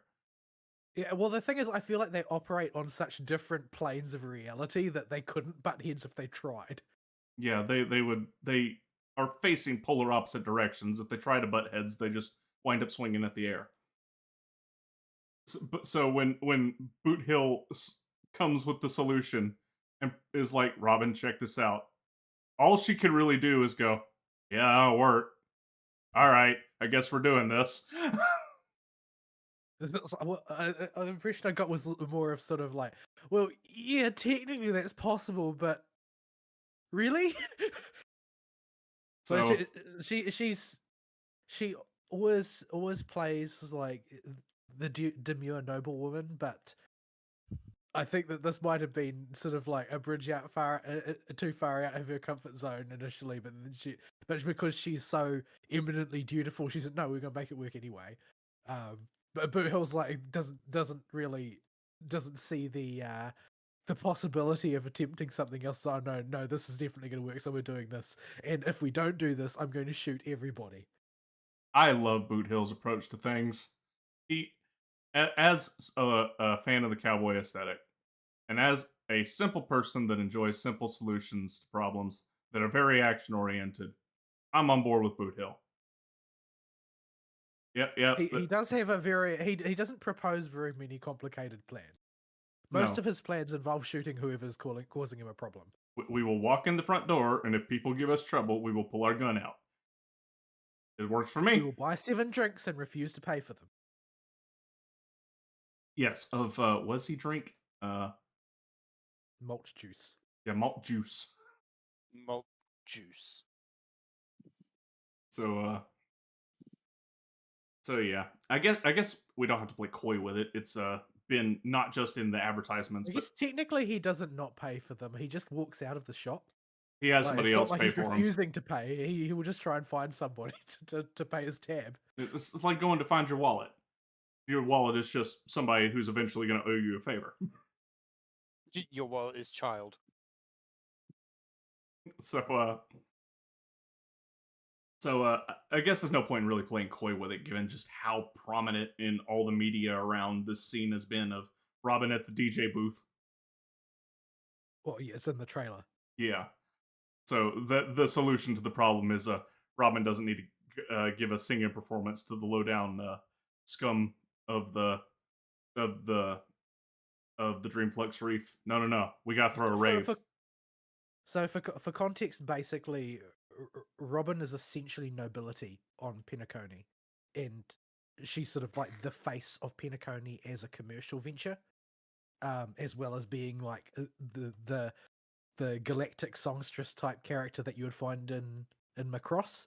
Like, she's extremely high profile, extremely dignified, and generally speaking, sort of like it's sort of untouchable brilliance that nobody can come close to. And Boot Hill's proposal is that she basically DJs in the slums. Yeah, and throws Yeah. a rave for the people in the slums that they're all gonna dance and have a party with, and this will help you stop the monkeys. I kind of thought that Robin had a cool moment where she's like, it has to do with music, of course I know how to do it. Yeah, you do. I did like Robin's admission in the story of just she still hasn't found her life philosophy with Harmony quite completely yet after the events of the main story. Well, I think that that's very reasonable. If she'd suddenly, had a Naruto-style revolutionary change of heart and knew what she wanted to be, it would seem plastic. It would seem artificial. And she also didn't just settle on Boot Hill's answer as the correct answer, but she sees it as a piece of a puzzle towards building her way of looking out at things. It seemed like is what I read from it. Yeah, well, I think that she's seen what inflexibility did to her brother and recognizes now that she's got to attempt flexibility in a more active way in order to not end up going down the road that he did. Yeah. So I liked all the Boot Hill and Robin stuff, and they got the best cutscenes by far in the thing, and they were very high budget and it was all very nice. Rappa, I enjoy the grander character story of Rappa's backstory and the way they weave the idea of implanting a meme into someone. I think that the difficulty to wrestle with here is the fact that in Star Rail, a meme is not what people perceive a meme to be in the real world. Like, a meme is a real thing. It's like the memo keepers view a meme as sort of like Ebola. It's like the most dangerous sort of contagion you can face. Yeah, I did like our boy. Oh, what's his name? Mr. Eka? Mr. Eka. I did like Mr. Eka. I did like his crazy face. He is quite the character. He is almost with that character model. He's almost certainly going to be playable. Yeah, I liked Mr. Rekka a lot. I'd say that there's probably a good chance of him being sort of like a debut 5-star Remembrance, or perhaps like the 4-star Remembrance character that everybody gets if Remembrance is a new path. Yeah, he wants to follow you around and film you. Uh, so yeah, he's a fun character, and he does explain how memes as they are in the memory space, especially in Memoria, particularly strong ones are just lethal to creatures that reside in Memoria, like the Memo Keepers do. So Yeah, 'cause part of becoming a memo keeper is to give up your physical body and become essentially a meme. yeah. So if they want to keep their individuality and keep operating as the idea that they inserted in, they can't be replaced by a meme, which is currently the epidemic going around, which is the monkeys. The slum banana monkey. Banana. So yeah, yeah, I did enjoy the grander story they told with Rappa. I just I did not attach to her character gimmick, and her. I don't think that I necessarily attached to her character gimmick. I sort of attached to her as an enabler for gooberism on the part of Trailblazer. Yeah, Because I was delighted by the process of incessantly refusing to speak in anything but rap to that banana advisor who's trying to direct the scene. oh, that one, yeah. Oh, I swore at him. No, I pulled- I refused to speak in anything but rap. Like I just rapped every single line, and the banana advisor got extremely nettled by this. The fact that the game actually allows you to do that is incredible. I every option I picked was the Boot Hill response uncensored, except you view it censored. They have very creative asterisk censoring for how dirty mouthed your Trailblazer can be in those responses. Given the context in my mind, it would be something like Microsoft Bob just saying banana every time. Yes. Yeah, it was quite fun. But so yeah, that was the event. The follow up story with the band. Just I already have a hatred for anything to do with school and institutions of learning. So me needing to hate the people, the advisors at the school, and the higher ups for the houses at the school. I didn't have any Ask issues. if they can swim. Yeah, it was. I was already on board with this. So story was straightforward for me, but I enjoyed it. It was fine.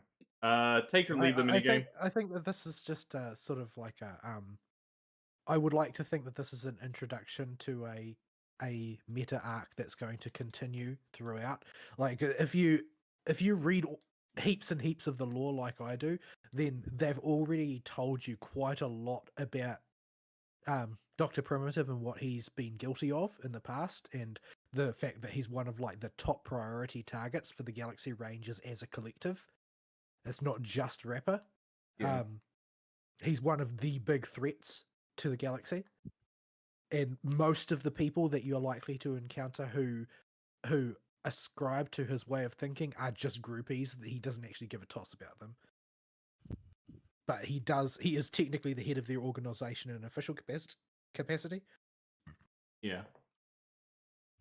So yeah, and that's really all I got to say on the event. It was an event. Rappa was part of the reason I probably had a bit of trouble attaching to Rappa as a character was because Rappa is just a cannot pull for me because I can't even start to build the bones of the team. You need to already more or less be committed to that path to get lots of mileage out of her. Like, I mean, Fern pulled her, and that's fine. Fern's not trying to do in-game content. Yeah, and likely won't use her because Super Break is intrinsic to her kit, and she's also what people tend to call a colorless breaker to begin with. So she's going to be useful even if you've just got her in isolation, but she would be less useful than Acheron. But she still is useful. and the benefits that you'll get from her will not be great, but they will work. They will be functional. If all you need is a decent imaginary erudition, then she'll take care of things. It's no problem with that. And you can use Hat Trailblazer from the end of Yeah, 6 you've now. already got one of her core supports because everybody does. Yes. Like, fielding Rapper alongside Imaginary Trailblazer is a match made in heaven. Yeah, so you can make her work as a team while you're going through the story. But for me, I am at that hump that comes in all Hoyo games of you're trying to break into the end game, and either the resources or the characters are limited, and until you get them, you can't. There ain't a whole lot you can do. And for Hoyo, for Star Rail in particular, because it's a JRPG, that line is harder than normal. So she is just I cannot afford to pull her. She's I total pulled no her. pull.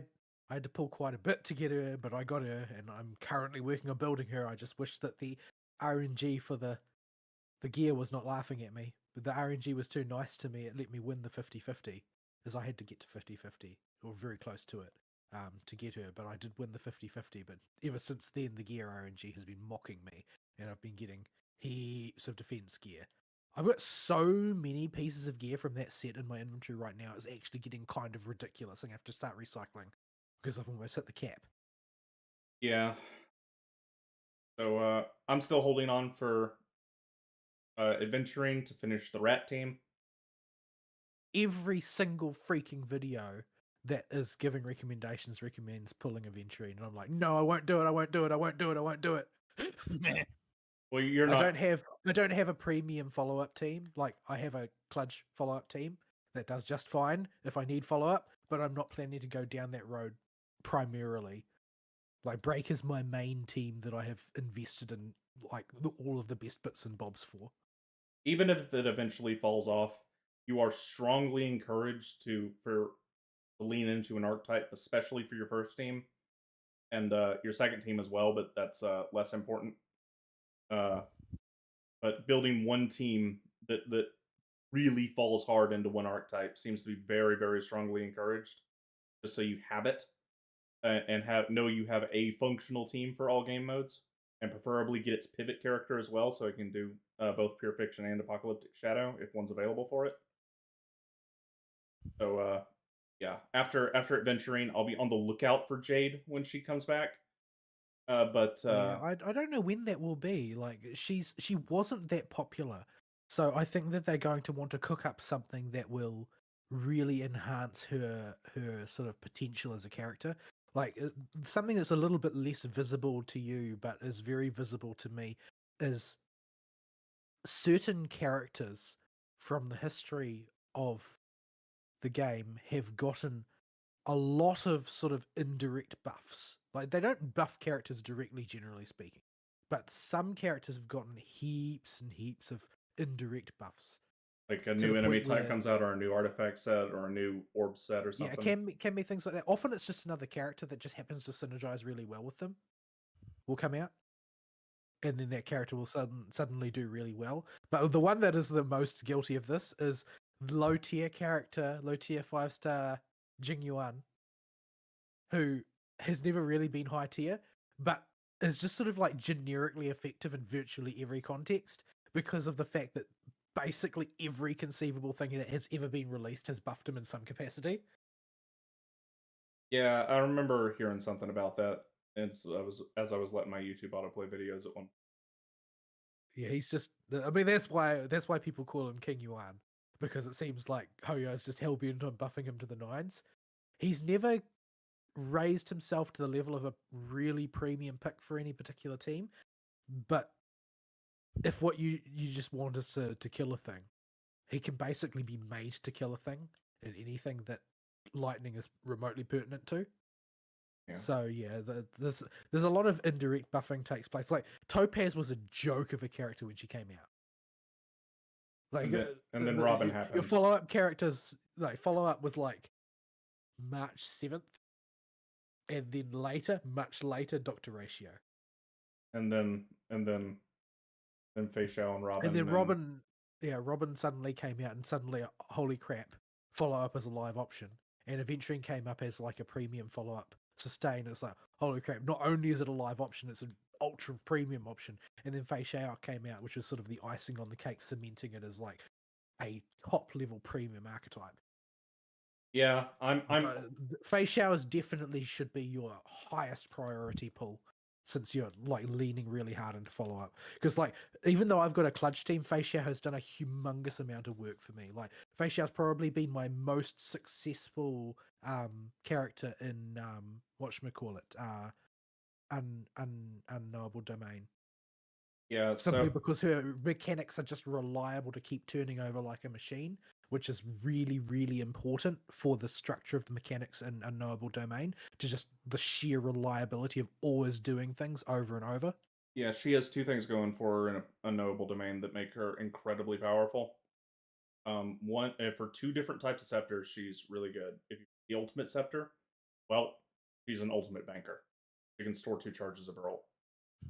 And if you pick a follow-up scepter, she has no conditions on her follow-up practically. Yeah, they just happen all the freaking time. I've actually gradually lost control of my perception of what causes her to follow up, simply because it seems to happen so often. In fact, in unknowable domain, it happens so often that it causes the game to occasionally bug out, and you will both have your ultimate active at the same time as your regular move. I see. Yeah, I'm kicking myself for not pulling facial since I started leaning hard into follow up. I didn't realize just how much better than Ratio she was. Because Ratio has a Ratio is still solid, but he was definitely power creeped. and it is facial in addition to no condition on the follow up, because that's what holds Ratio back and is why you have to hum and haw a lot about the signature light cones for the follow up team, because they apply debuffs. Ratio's sort of like a hybrid but not a hybrid. Like he's like almost like a dot hybrid, because dot characters are the ones that have the most debuffs to apply, generally speaking. Yeah, like he would, if you for some godforsaken reason threw Gwynifen on the team or something and could guarantee the follow up on everybody. Yeah, Ratio would love that. If you were running Gwynifen like Ratio Gwynifen Jaichou, that's like all of the buffs, all of the debuffs that Ratio would need to be like 100% all of the time, no matter who you put in as a support. Yeah, and but that's also a nonsense team. Yeah, so you can force the issue with a pure follow up in Ratio, but to do it, you have to pull signature light cones. You need topazes and adventurines to guarantee it. But again, that could be alleviated in future. It all Yeah. depends. Like Hoyo doesn't have a strong commercial case to make Ratio a god tier character, because they gave him out for free. And I mean, he's still good. He was power creep by Fei Xiao, that's true, but he's still a massively good character if you build him up and then use him correctly. It's just that his teams are kind of counterintuitive, because the archetypes that they're using now had not settled back then. Yeah, and Fei Xiao does just straight up out damage him, like by a lot. Yeah, her ceiling is just way higher. It's as simple as that. Yeah, it's a solid 40 to 60% more damage. But I'm just using Fei Xiao with a free light cone. I'm not using anything fancy on her. Yeah, so I'm making do with the follow up team, and Ratio will serve fine for a while. But he will be the first part of the team I'll be looking to, because Robin makes the Stonks Trotter just, you can't live without that. that is the bread and backbone.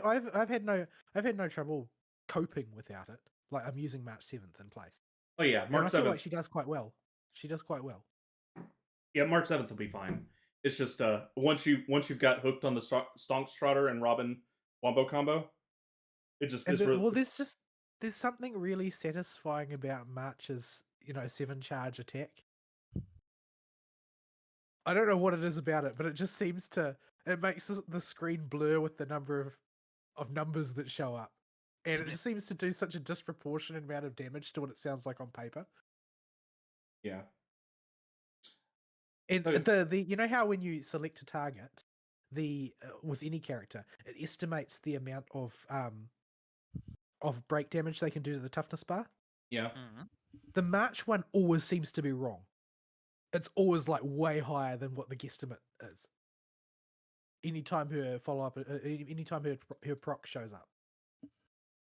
Yeah, on her proc, it doesn't seem to take the ultimate buff into account ever. I noticed. I don't know if that jacks the break damage up as well or not. But it always does seem to really chunk people. Like her damage might not be great, but giving more speed to a phase shower is always a good thing. Yeah. So yeah, there are options for subbing it, but ratio will be the first thing I'm looking to replace on the team as far as the mainstay characters. After adventuring, the things I got to be on the lookout for are, well, first I have to decide on a second team and what I'm going to lean into with it. And given the hints of a new archetype and the various super powerful characters that people are saying are coming out, I have time to wait and before I make a decision on that. Yeah, Start building I the would second team. definitely wait because I'm at this point I'm like 95% sure that that summon archetype is going to require you to have another penis haver. Yeah, If that's a concern for you, I don't know. it is. But yeah, and I also need to keep an eye out for Jade to pivot the follow up team for Pure Fiction. I feel like there's also likely to be a sort of successor to Acheron because they have named Ultimate as an archetype now. Yeah. So yeah. Also, I need to hum and haw about how worth it is it to grab Acheron's Light Cone, given the state of my account, and should I just hold for characters instead? I think that's a wait and see. It's a very very very good light cone, but only good if you're planning to keep Acheroning along.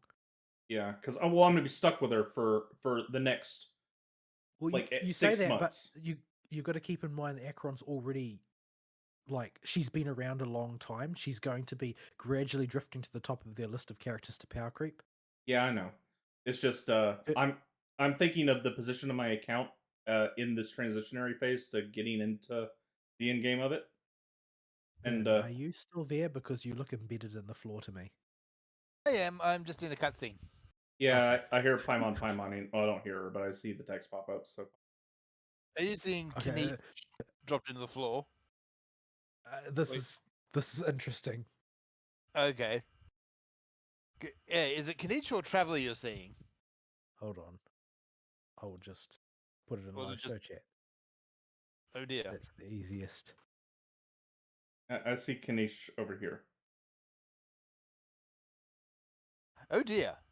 Yeah, that's that's nowhere near where I actually am.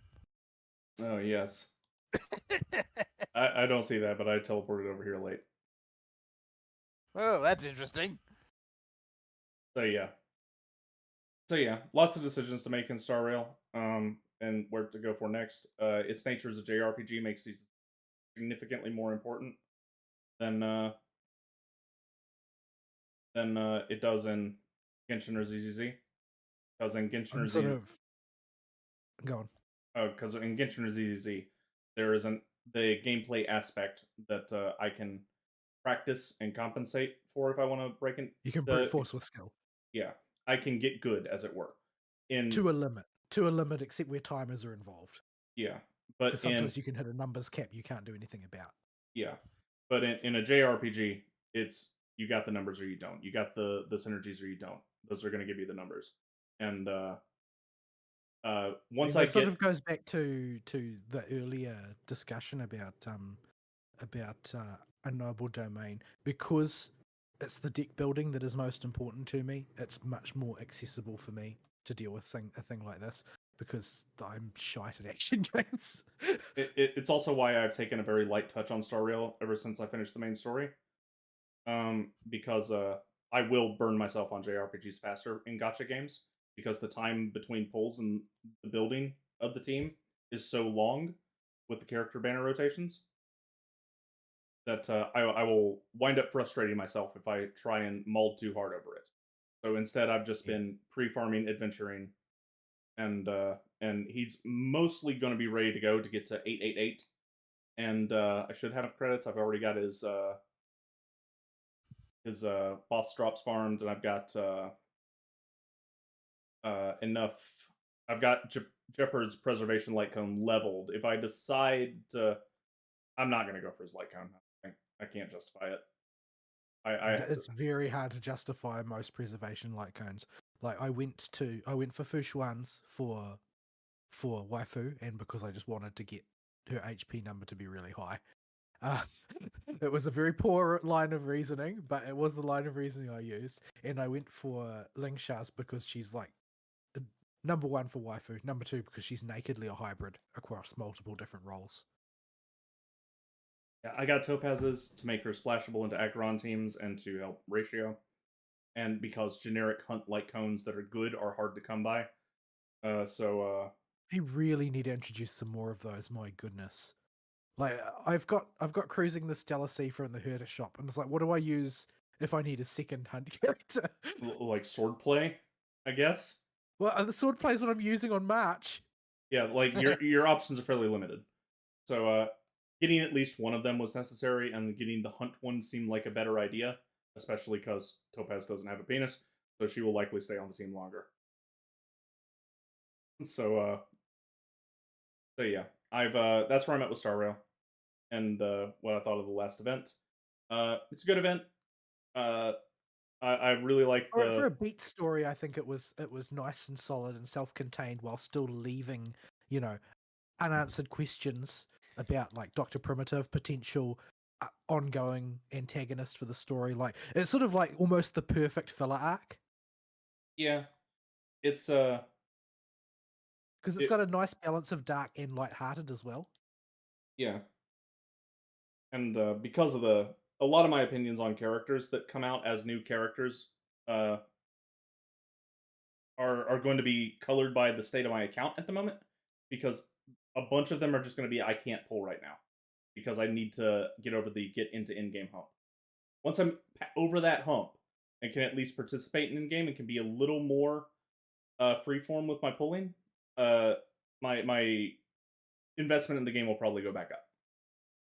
But I've got to get over that. When it comes to Star Rail, I'm sort of at the in for a penny, in for a pound point now, where it's like, if I really want a character, I'm just going to pull for it, and we'll deal with the consequences later. Yeah, I've kind of got that with the last two characters in ZZZ. I need to stop. I do not plan on pulling for the next two characters to recoup my resources. Hopefully, that will cover the cost there. Well, of the next three characters, two of them have penises, and one of them is a direct overlap with Grace. So I think you're safe. Yeah, so I got time to recoup there. Next, because we spent a lot of time on Hoyo stuff, let's talk about some other media that I've gone through this week. Notably, I have one quick thing that I'll be incredibly fast with. I did some more ranked in. Well, I spent one evening doing ranked in Grand Blue fighting game. Oh yeah. I got our favorite racist midget up to S rank. S plus rank, sorry. From S rank finally, and I was so happy. For those who do not know, she is racist the way Momoi in Blue Archive is racist. Which is to say she's not racist, but is being creatively construed as such. Hang on, I have a link.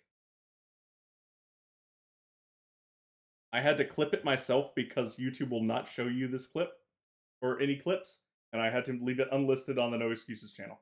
For obvious reasons, please don't report it. But that is why she is racist. And I still crack up every time I get that voice line for her level 1 super. What did she actually say? Righteous. Righteous. Okay. It does not sound. She's a squeaky midget. Yeah, the squeaky midget and the loud noises that's going on, it does not sound like righteous. Yeah, the voice actress for Charlotta is actually one of the ones I like. She has a good range and can generally give a good performance. And she does for Charlotta, and it fits Charlotta fine for Charlotta's character type. She does a fairly good job of emulating the tone of voice from the Japanese. The thing is, in when there are fighting game sounds going on, and you have to say the super line fast because you got to say it in the allotted time for the move to come out. It comes out as "Forever Pure, Forever Racist," Yeah. and then of course on the backflip she goes, "Thus is our creed," which makes it even funnier. Are you just gonna walk away from this chest turn, or can you not unlock it? I'm just gonna come check it in a second. Just found a book. So yeah, that was a lot of fun. I'm having fun poking at the game again. I've got Sheep up to S2. I need to get her to S1, and then she can go for the rank up exam, which is after you finish filling up all the diamonds for S1 as you're ranking up. You have to win the next 3 out of 5 games against people of the tier that are currently higher than the rank you're at. And I will be very happy if I can get Sheep to S plus as well. And we'll see from there. I'm having fun with the game again now that Beatrix has been nerfed, especially, and it's no longer a problem. In addition to being a hard counter to Charlotta, she was all over the dang place because she was just busted. But there's less of her. What's the new character like? New character Vikala is not a very Charlotta friendly character because she fills the screen with crap and makes you play the obstacle course game. But she's interesting. Like Rachel. Yeah. Think a mix of Rachel and Platinum. Because the crap she shoots out is random. Oh no. And if the Vikali gets the stars that are going to pogo all over the place and do a crap ton of damage, you're going to get hurt. However, she can also load food into her cannons that if she doesn't stop before she fires and just quick fires it, can sometimes just wind up giving your opponent meter. And doing no damage. In fact, they don't even do hit stun.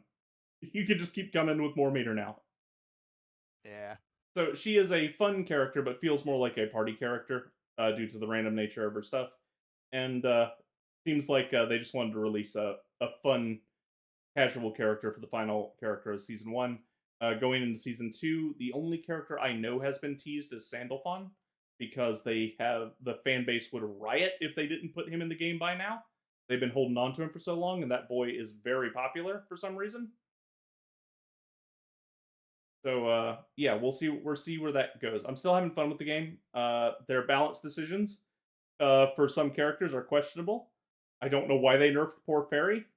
The current theory is that she's still being punished for being top tier in the previous game for so long. And we do not know why Belial has not gotten nerfed. There is one hero. Because he's as popular as Sandalphon was?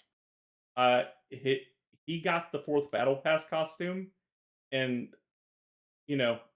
people often say, there are too many scantily clad girls in video games. Let me rebut that argument with the men of Grand Blue generally are basically all built on the same mentality that drafts were. Yes. Like, the only gooners play this game. Yes. Okay. Right. I apologize for all the straight men that are going to view live show chat for a while.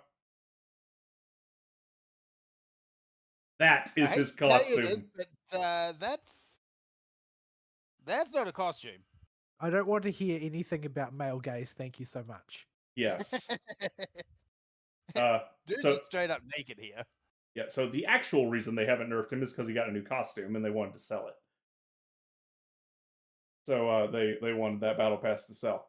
And he was for the previous battle pass before this one. This one has a Vikala one because they've made a habit of putting the new characters have a additional costume in the battle pass to sell more of them lately. But yeah, it's been a fun time there. So not a whole lot of time spent on it, but maybe I'll play more, maybe I won't. It's a very easy for me to pick up and put that game down because simple inputs exist. Hope the hero we have, the lone Charlotta top tier player, doesn't get her nerfed because he won the last major and he was the only Charlotta player in the top 32. Oh, hello, Fishy. So yeah, we will see. One more piece of media. This is a single player game that I talked a bit about last week and went over mostly last week, but I finished it this week, and that is Ys 8. Uh, the story wound up actually wrapping pretty good.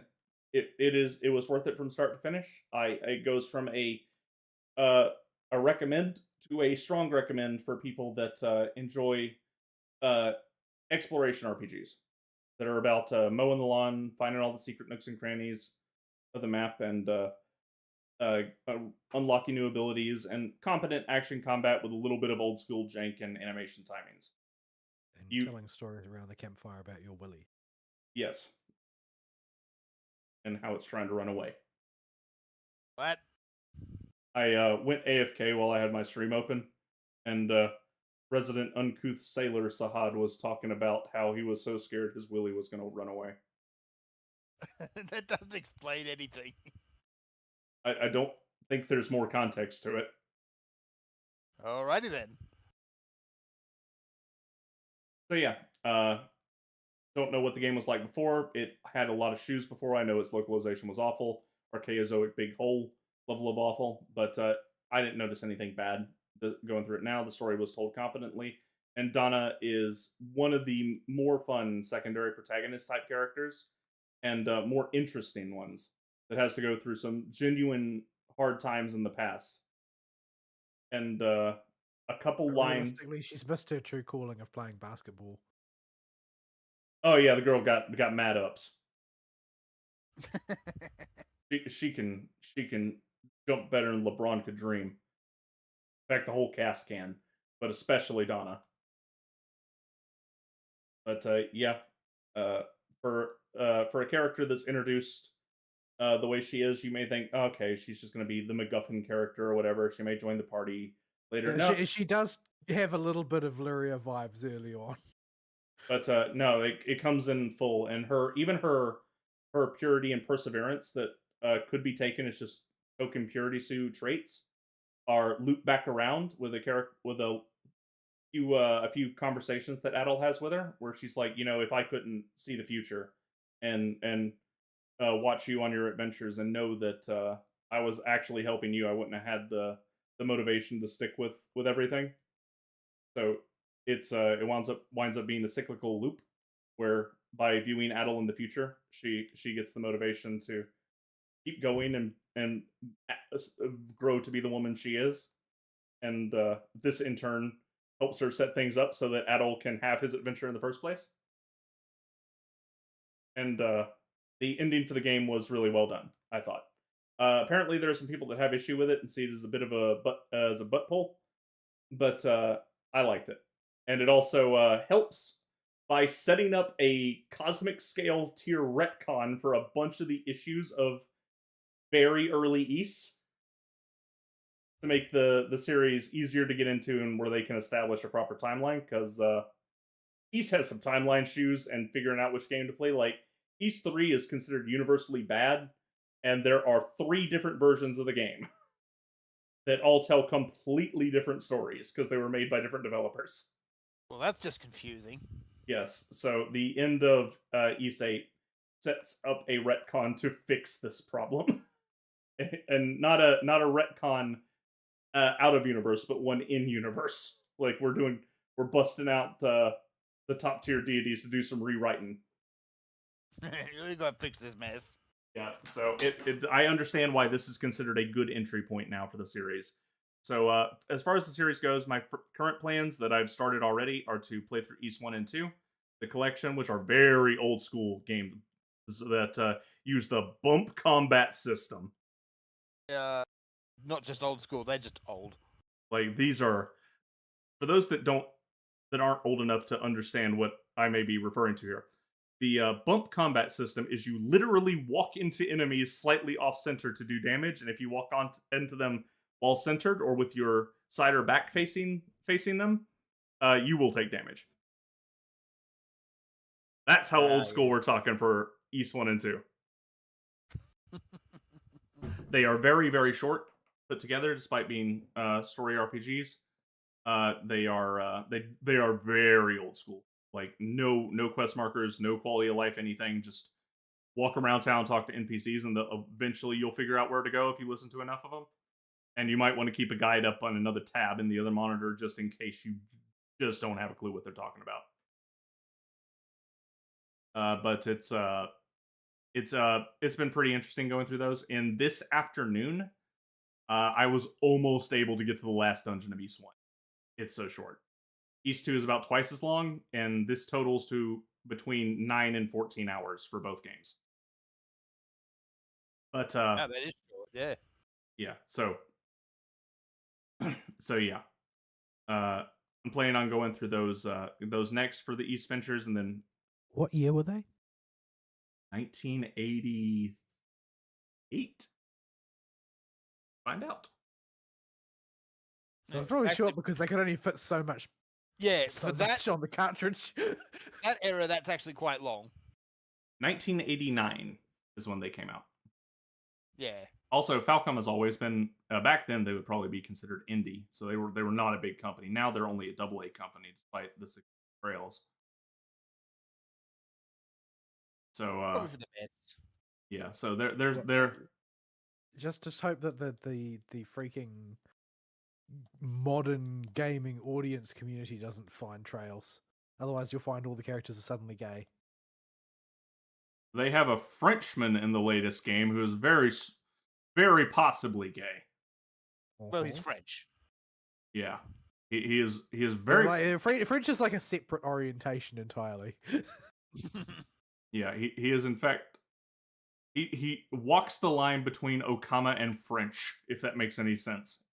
Like he could be Yeah. gay, and I'm sure all the fans have decided he is, but I don't think he outright comes out and says it. Just So make up your own mind. yeah. So yeah. That game goes from a recommendation to a strong recommendation for people whose wheelhouse it falls into. If you can stomach the old school jank, like I mentioned last week, there is a lot of getting used to the older style of 3D Falcom game controls when they were still figuring stuff out, and you will get hit by crap all the time, even after you start to get a handle on it, because I swear every single enemy's actual hitbox comes a half second after the attack. Right. It's So, very yeah. spoopy here, by the way. Yes, you'll be back. Don't worry.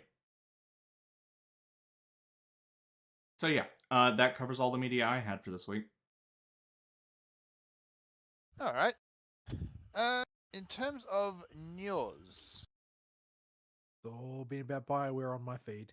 Yep. and there's been a lot of screaming. Yeah, and a lot of cope too, depending on Lot who of you cope. are. Yeah. And a lot of EA doing sketchy things with reviews again. Yeah, this is the only time you will ever hear me give Fextra Life props for calling something out. Yeah. Like when it really matters, they No, call it out. this is a one-off accident. Fextra Life is Oh, yeah. terrible. Well, It- they couldn't just. Well, they got snubbed as well, actually. So Well, yeah. they were the ones that brought the issue to light of not getting review codes and started the What? discussion amongst the smaller reviewers that were not likely to give super glowing scores. Well, delete that Because immediately. boy, howdy did IGN give a glowing review. Oh, I'm sure they did. Oh yeah, they did. I hate everything about that. Please delete it. But I needed to one up the one Ari posted. Oh no. It's yeah. Oh, and also, Fern, there is a crystal for your lamp in this room. Don't maul too hard about getting it. You can't get it until later. Oh, okay. I think I just picked one up on the floor above there's as well. there's a few you can get, but there's one in particular somewhere in this area that you can't get. Is it in the stanky bits? It's in the ceiling. Wait, what? Oh, it's up there. Yes, in that I big see. upside down building in the ceiling. I don't want to come back here because there's no compass for this zone. There is the lumen crystal Is it? itself is the not treasure compass, but lumen crystal compass. There is. Oh, They say something. They mark it on the minimap. So. that if you can't quite get there, then you're sort of up a creek without a paddle. Yeah, it's you only need to get to rank 8, It's I think, to turn it on. I think I got to rank 8 at my point of maximum fatigue. With the cave, with the hole, with the hole. How is there so much coral and stuff down here? This would be quite interesting, but anyway. So yeah, Dragon Age Inquisition came out. There's been a lot of very suspicious activity on not only Steam but all of the review aggregates. It's interesting, actually. You look at a lot of the Steam reviews, and they do have a lot of thumbs up, but if you actually read them, they're negative reviews with a positive marker on them. Well, because they're probably trying to get community people to say that the negatives are not interesting. I mean, not useful. Yeah, that's the modern tactic, is to have people brigade them. Yep. So the bot deletes them. So yeah. But yeah, I've heard essentially exclusively bad things about this game, like having kindergarten level puzzles, which then an NPC will explain to you exactly how to solve and that type of thing. Yeah. Basically like every AAA game ever at this point. Yeah, I too have heard this. Yeah. Like, it's been getting bad over various games over the last maybe 5 years or so. What is puzzle? What is puzzle? We must hold hands. I saw Moral Rock and ran right over to it. This ain't my world. I can't get the Moral Rock. No more rock for you. Get your hands off my money. So yeah, there's also been, let's just say, less than enthusiastic player numbers. Yeah. On Steam, it hit about 70,000 at max. It's been quite impressive how they've been trying to sell this as a roaring success. But it's just not. Yeah, it's actually a total embarrassment considering the thing cost something like 150,000. The number they announced publicly was 150,000, so it's probably more like 250,000. Yeah, that's before marketing as well. Yeah. So yeah, like, I know there's a lot of people out there who love Max Effect and they love Dragon Age, and they will slurp up everything about them, but yeah, even those people seem to be just kind of middling on this at least. Yeah, it's and that's not even getting into how this is the wokest BioWare has ever gone, and they've always had a little bit of a progressive streak. I've heard that the English is not actually the wokest version. The German one is way worse. Oh my. Oh dear. Apparently it's just like full of like made up words and neo-pronouns and stuff.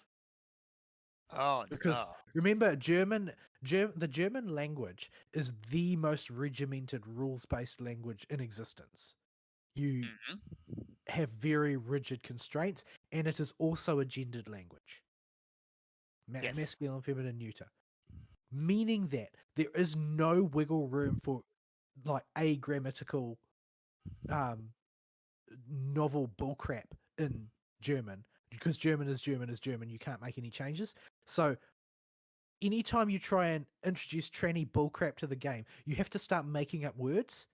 And so the German localization is apparently just full of invented words and deliberate misspellings in that to try and communicate, tranniness to everything.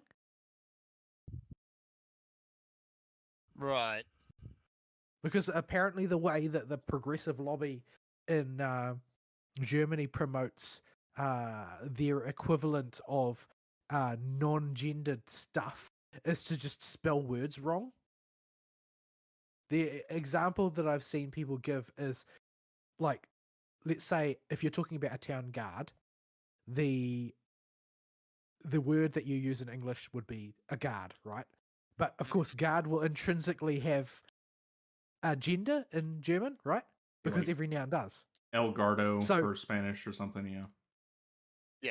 So in German, it will have one as well. So what they do, and what I heard it likened to, is that if in English it would be spelled Gaurd, in the German they have done the German equivalent of spelling it Gaurde. So they've just added a letter on and spelt the word wrong just to make it less gendered. And apparently, Okay. because every noun in German is like this, the text is apparently just inscrutable. Wow. Yeah, and that's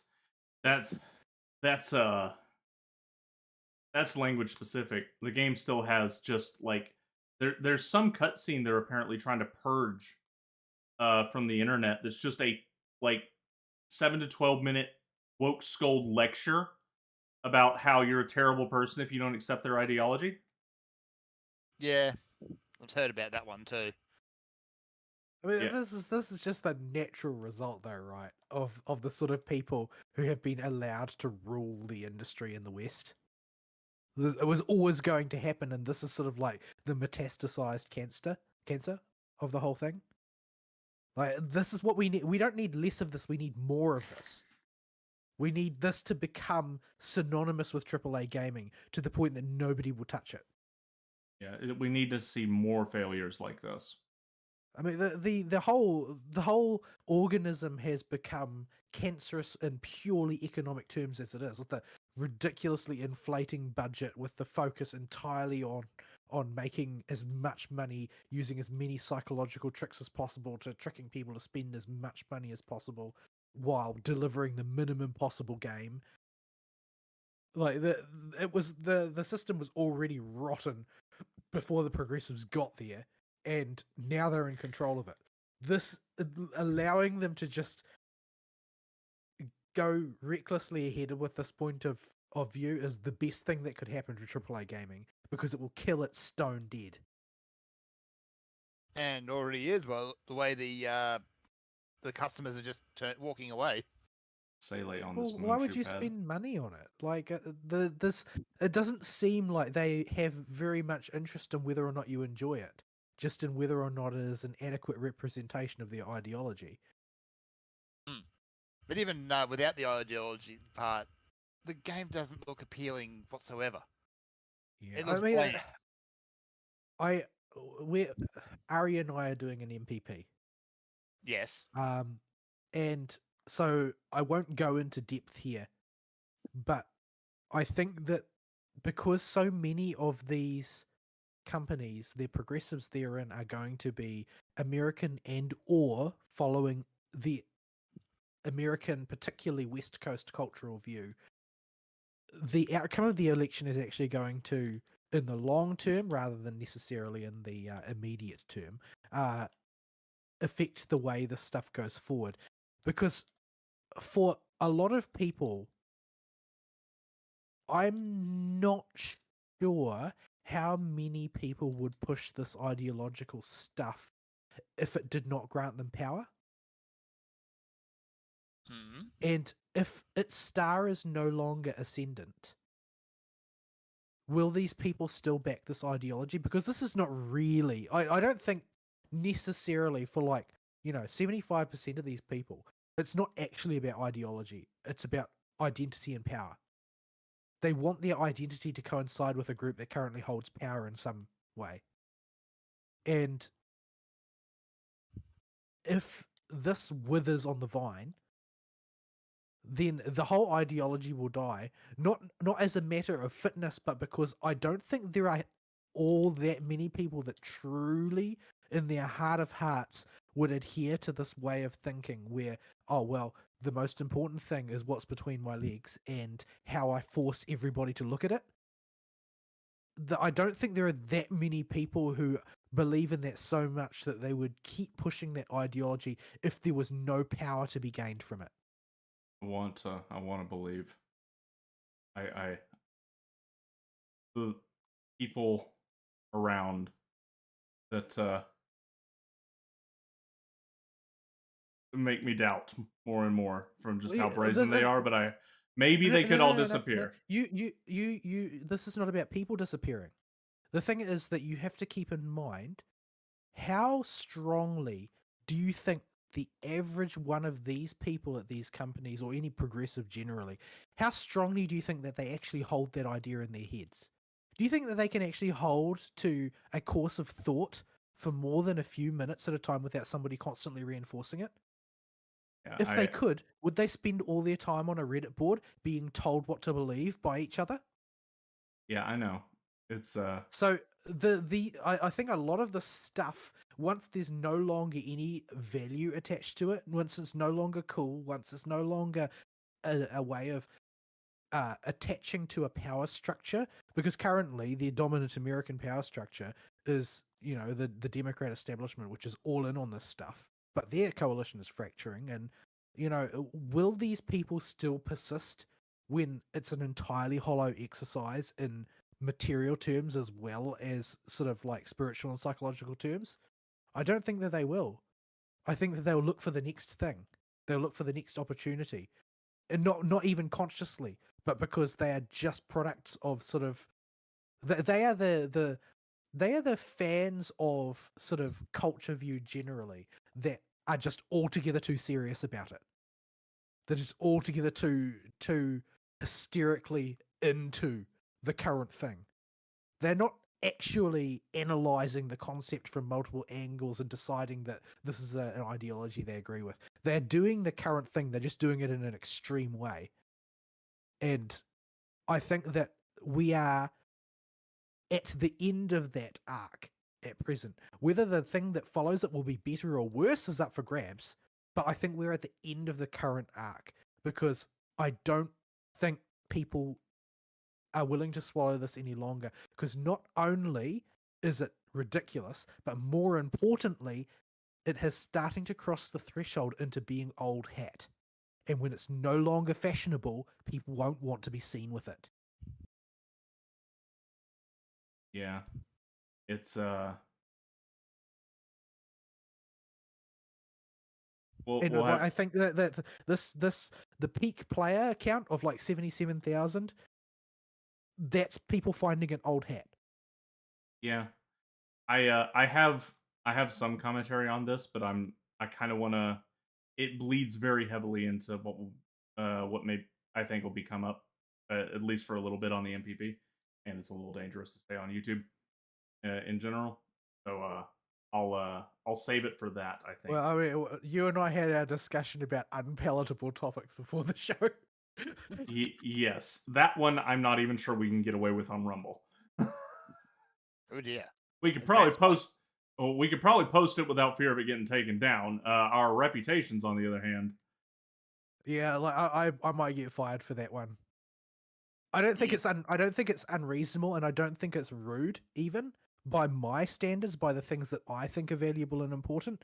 I don't think that there's anything wrong with what I was saying before the show. However, I don't think that people think clearly anymore, let alone clearly enough to understand what I'm actually trying to say with that. And what I'm actually trying to say with that is that different people have different values and different things that they're good at, which you wouldn't think is offensive, but apparently it's actually offensive. yeah, there's quite a bit to go on with that one. But this is the world we live in, that there are entirely reasonable conversations that people can explore that you're just not allowed to have because people might get upset. They might get upset. And if people get upset, it costs you your job. And Yeah. suddenly you can't pay the bills and you starve because you had the wrong opinion. Yeah. So while we don't like censoring ourselves in such a way, for the sake of practicality, we have to pick our battles. And yeah, and I think that that's something that people unfairly malign. I think people like, I think Lotus Eaters, for instance, they do good work as far as cultural commentary and political commentary online and on YouTube.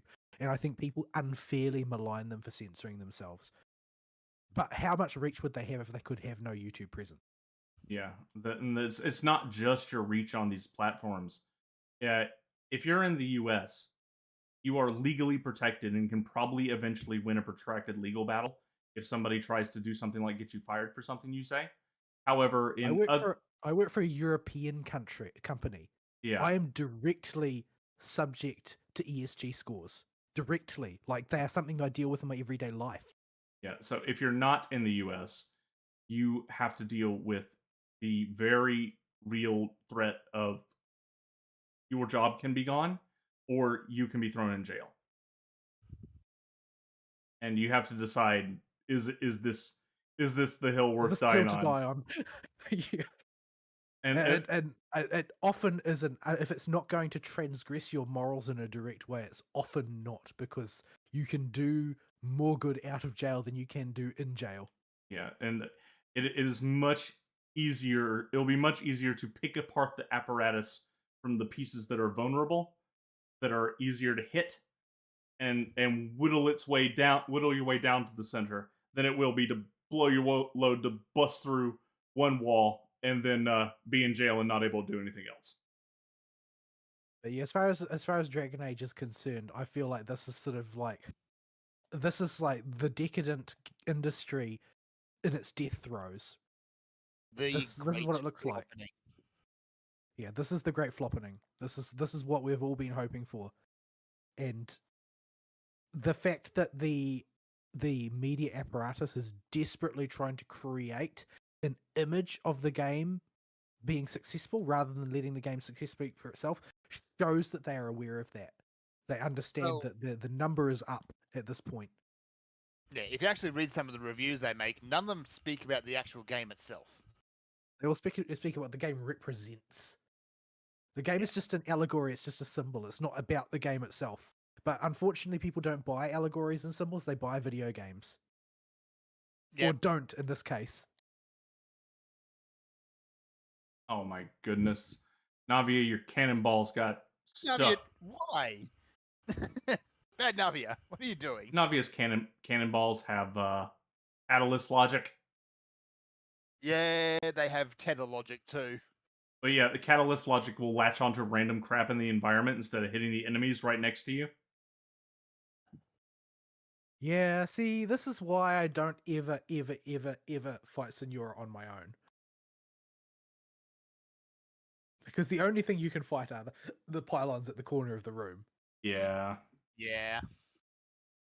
Okay, why is this not... Do you come over here and pop these, Crystal? I cannot. Can you not use the crystal to do a So flashlight? a bunch of...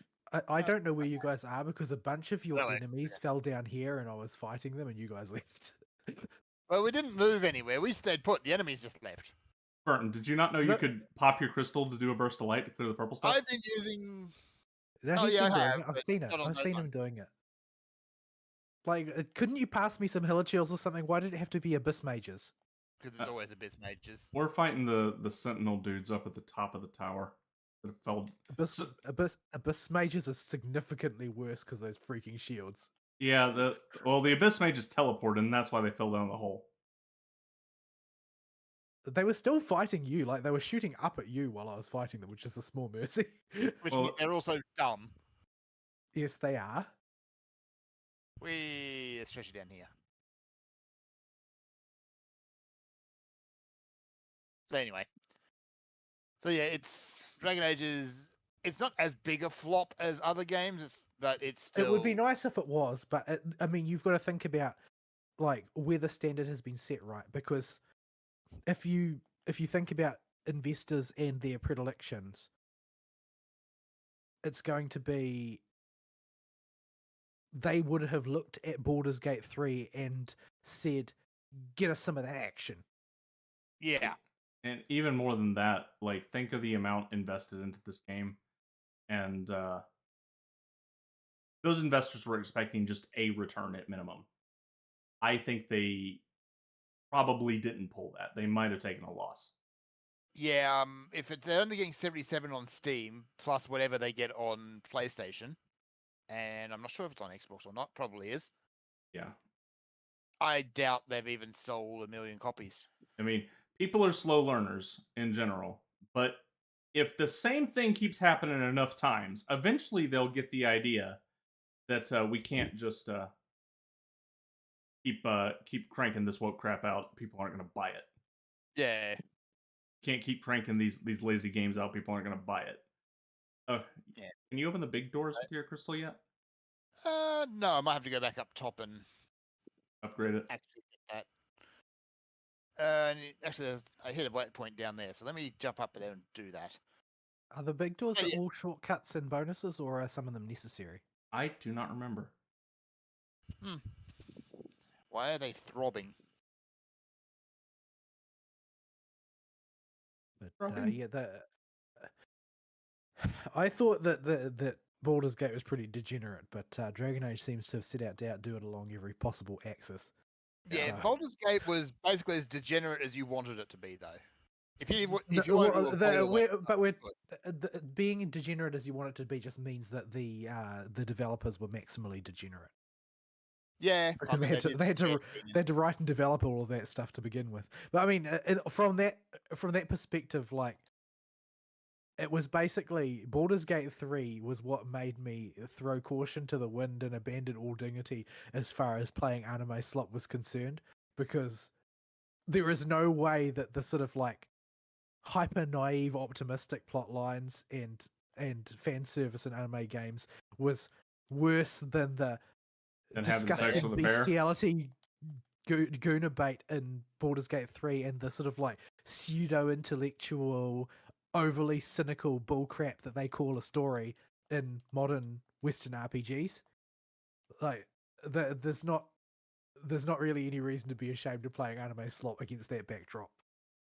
Really. So and be free to slop it up. No, actually, no, don't do that because that sounds disgusting. Oh man, you still got a ways to go down, Fern. The hole just keeps going. It looks like it's starting to get to the bottom. No. That there was that blue relicy thing there, and that went down further. And now we've got this purple bit, and that's going to go down further. Yeah, no, it's got you still haven't even got to the sheesh room yet. I have not. Although I think it's coming up soon. That is a big robot. I think the sheesh room is the lowest layer, right? I think it's the second to lowest. I'm just going to run away from that because that looks incredibly angry.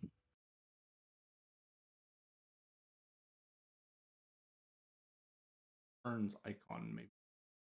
Be down in the hole. I'm down over at the objective. Actually, that doesn't matter. This part of the hole turns. No. Okay.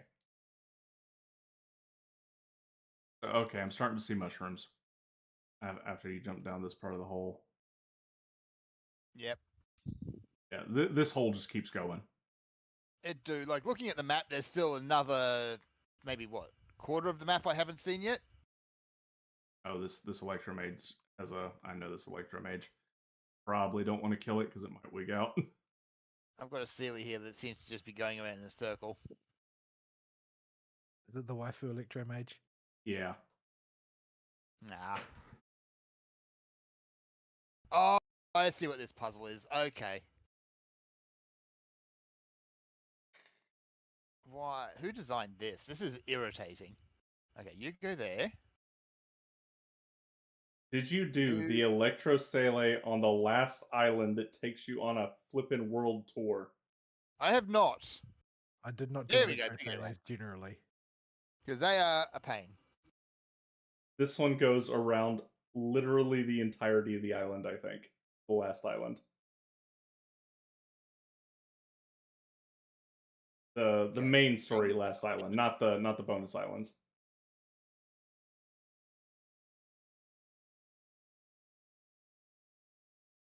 It's still a giant robot attacking me.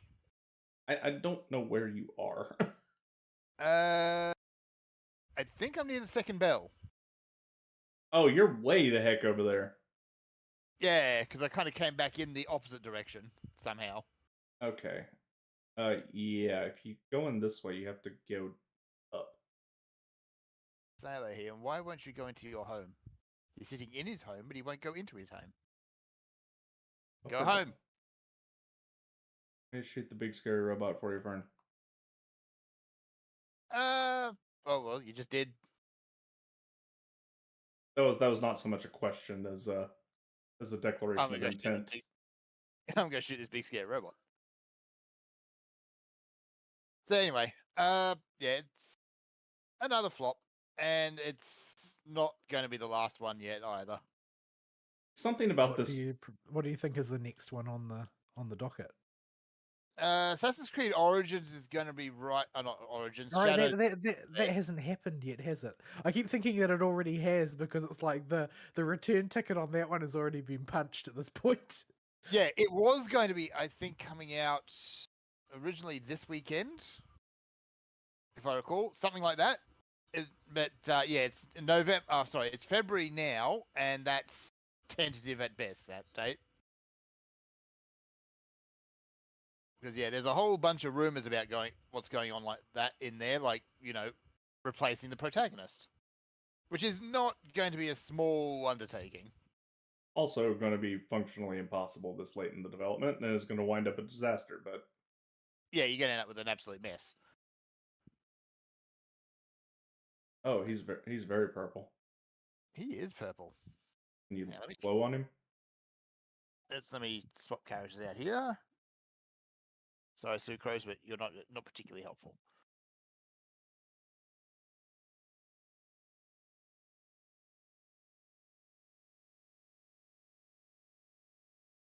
I'm in your Oh. hole stealing all your fishes. Let me think. What else is actually coming up? Hey, we high rolled on the freebie bullets. Oh well, I guess he is Hey. level 74. So Let me see. We got the Jeff Keighley show coming up at the end of the year too, which is going to be amusing. Is it? Is it going to be amusing though? Well, for someone, Like, what are they even going to announce now? I have no idea. I mean, Because there's been a bunch of games that have come out in the last few months that have been kind of sitting in the back burner for the last couple of years. yeah, I guess they could announce some new stuff, but New, be? giant quotation marks. Let's see. November. What do we got for releases? Planet Coaster 2. Must resist. Metro Awakening. No. Mario and Luigi Brothers Ship. Probably be fine. Sengoku Dynasty. Seriously, that game is getting a release. That's nowhere near ready. Don't think there's anything. Well, there's Lego Horizon Adventures. So that's Horizon Zero Dawn except Lego. Spiritmancer? I What's feel that like Sony thinks that Horizon Zero Dawn is a bigger franchise than everybody else thinks it is. Man, I remember seeing that game when it got announced. Like robot dinosaurs. Hell yeah! How How could you possibly screw that up? They did. Let's see. they So nothing in just made the protagonist particular. fat and ugly. Yeah, November, December, nothing jumps out. Oh, hang on. No, sorry. December, we have Indiana Jones and the Great Circle. What? Oh, you haven't seen that? I don't know anything about it. Yeah, you can probably imagine. It's being done by... Who is it being done by? Insomniac? Bethesda. Bethesda's doing the capable publishing of on it. making good games. I think they're capable. They just choose not to. I haven't forgotten Starfield. Yeah, I genuinely don't think Bethesda has the talent to move past where it's at now. If I had to play Starfield again, I'd rather go and eat cardboard.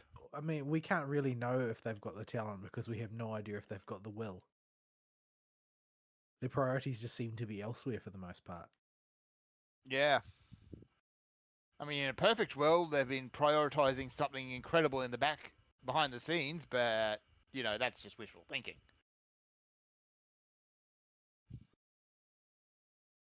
Cannons.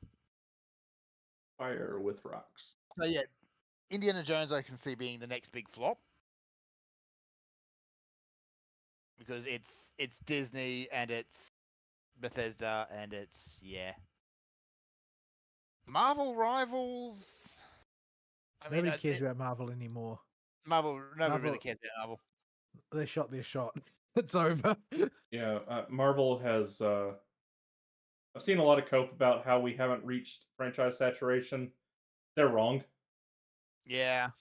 Like we have Ooh. not only reached franchise saturation, but we have rolled the entirety of Marvel as a singular franchise together and created an entire genre of saturation.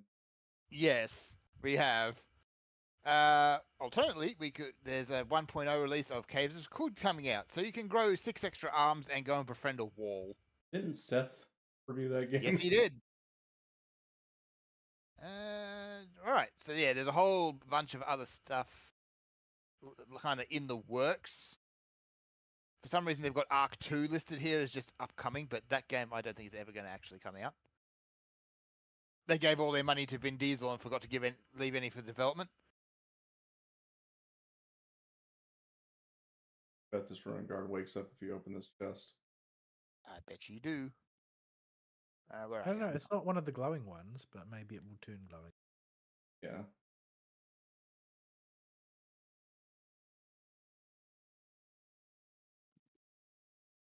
It's No? not glowing. Goop. Maybe it's the goop. Probably whenever you do whatever makes that portcullis raise, I guess. Does it raise? It Doesn't look like almost. it goes Uh-huh. anywhere. I can almost sure. Yeah. All right. Well, let's. Oh, Yeah, I need the you bigger can- glowy to pop the poop. Oh, hello. Oh. Found a boss. Oh. Why Help. would you do that? Oh, I don't really need help, but I don't want to fight a boss without Fern here. Not a boss. It's just a couple dudes, man. It's like some dudes. Why am I doing such piddling damage? Oh, it is some dudes. They have a name. Chunky. Level 72 dudes. Me and Vol were whacking on them with our hardest hitting characters, and they took a bit. Yeah. So anyway, we should wrap up. Yep, there ain't a whole lot else going besides that.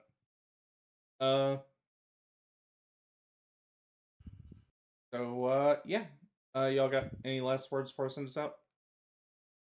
I am so glad I am done with Drunk Cowboys for the year. I wish I was done for the year, but unfortunately, I have done all of the leave approvals, and I'm going to be the only one who doesn't get to take any Sounds right. until like February, and then I'm on jury duty. Ugh. Yep. Me and Vol have an MPP noted. We have the notes. Well, our notes are rarely what I would call complete, but they are a bit of a mess this time, but they'll work.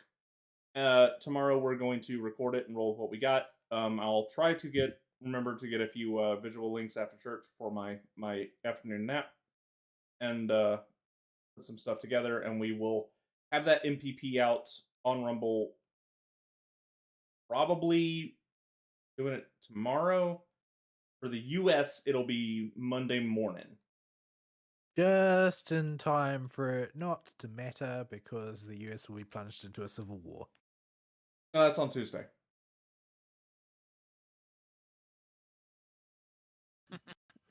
So it'll be relevant for a day. So what's polling day? Friday. No, it's Tuesday. Tuesday. Okay. So it'll be good for a day.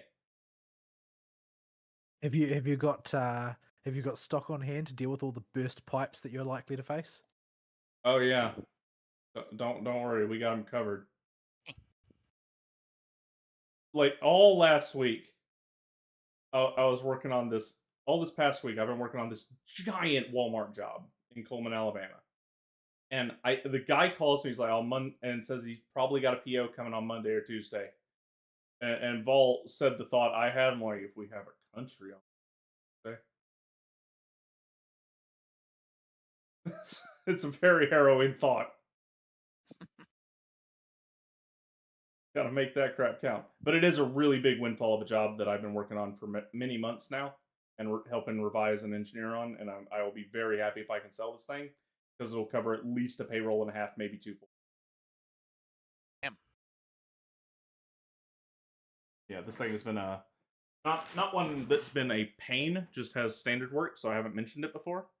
But I'll be quite busy with that if it does go to order, because I'll have to do the write up for it and factory and explain. Yes, I really do. 12 steel basing covers, and we need to figure out how to ship these. That's always fun.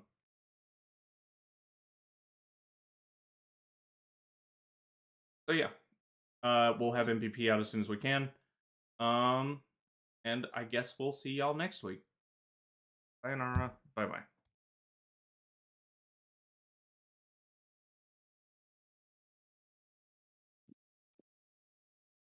Yes. Yes. Please hold.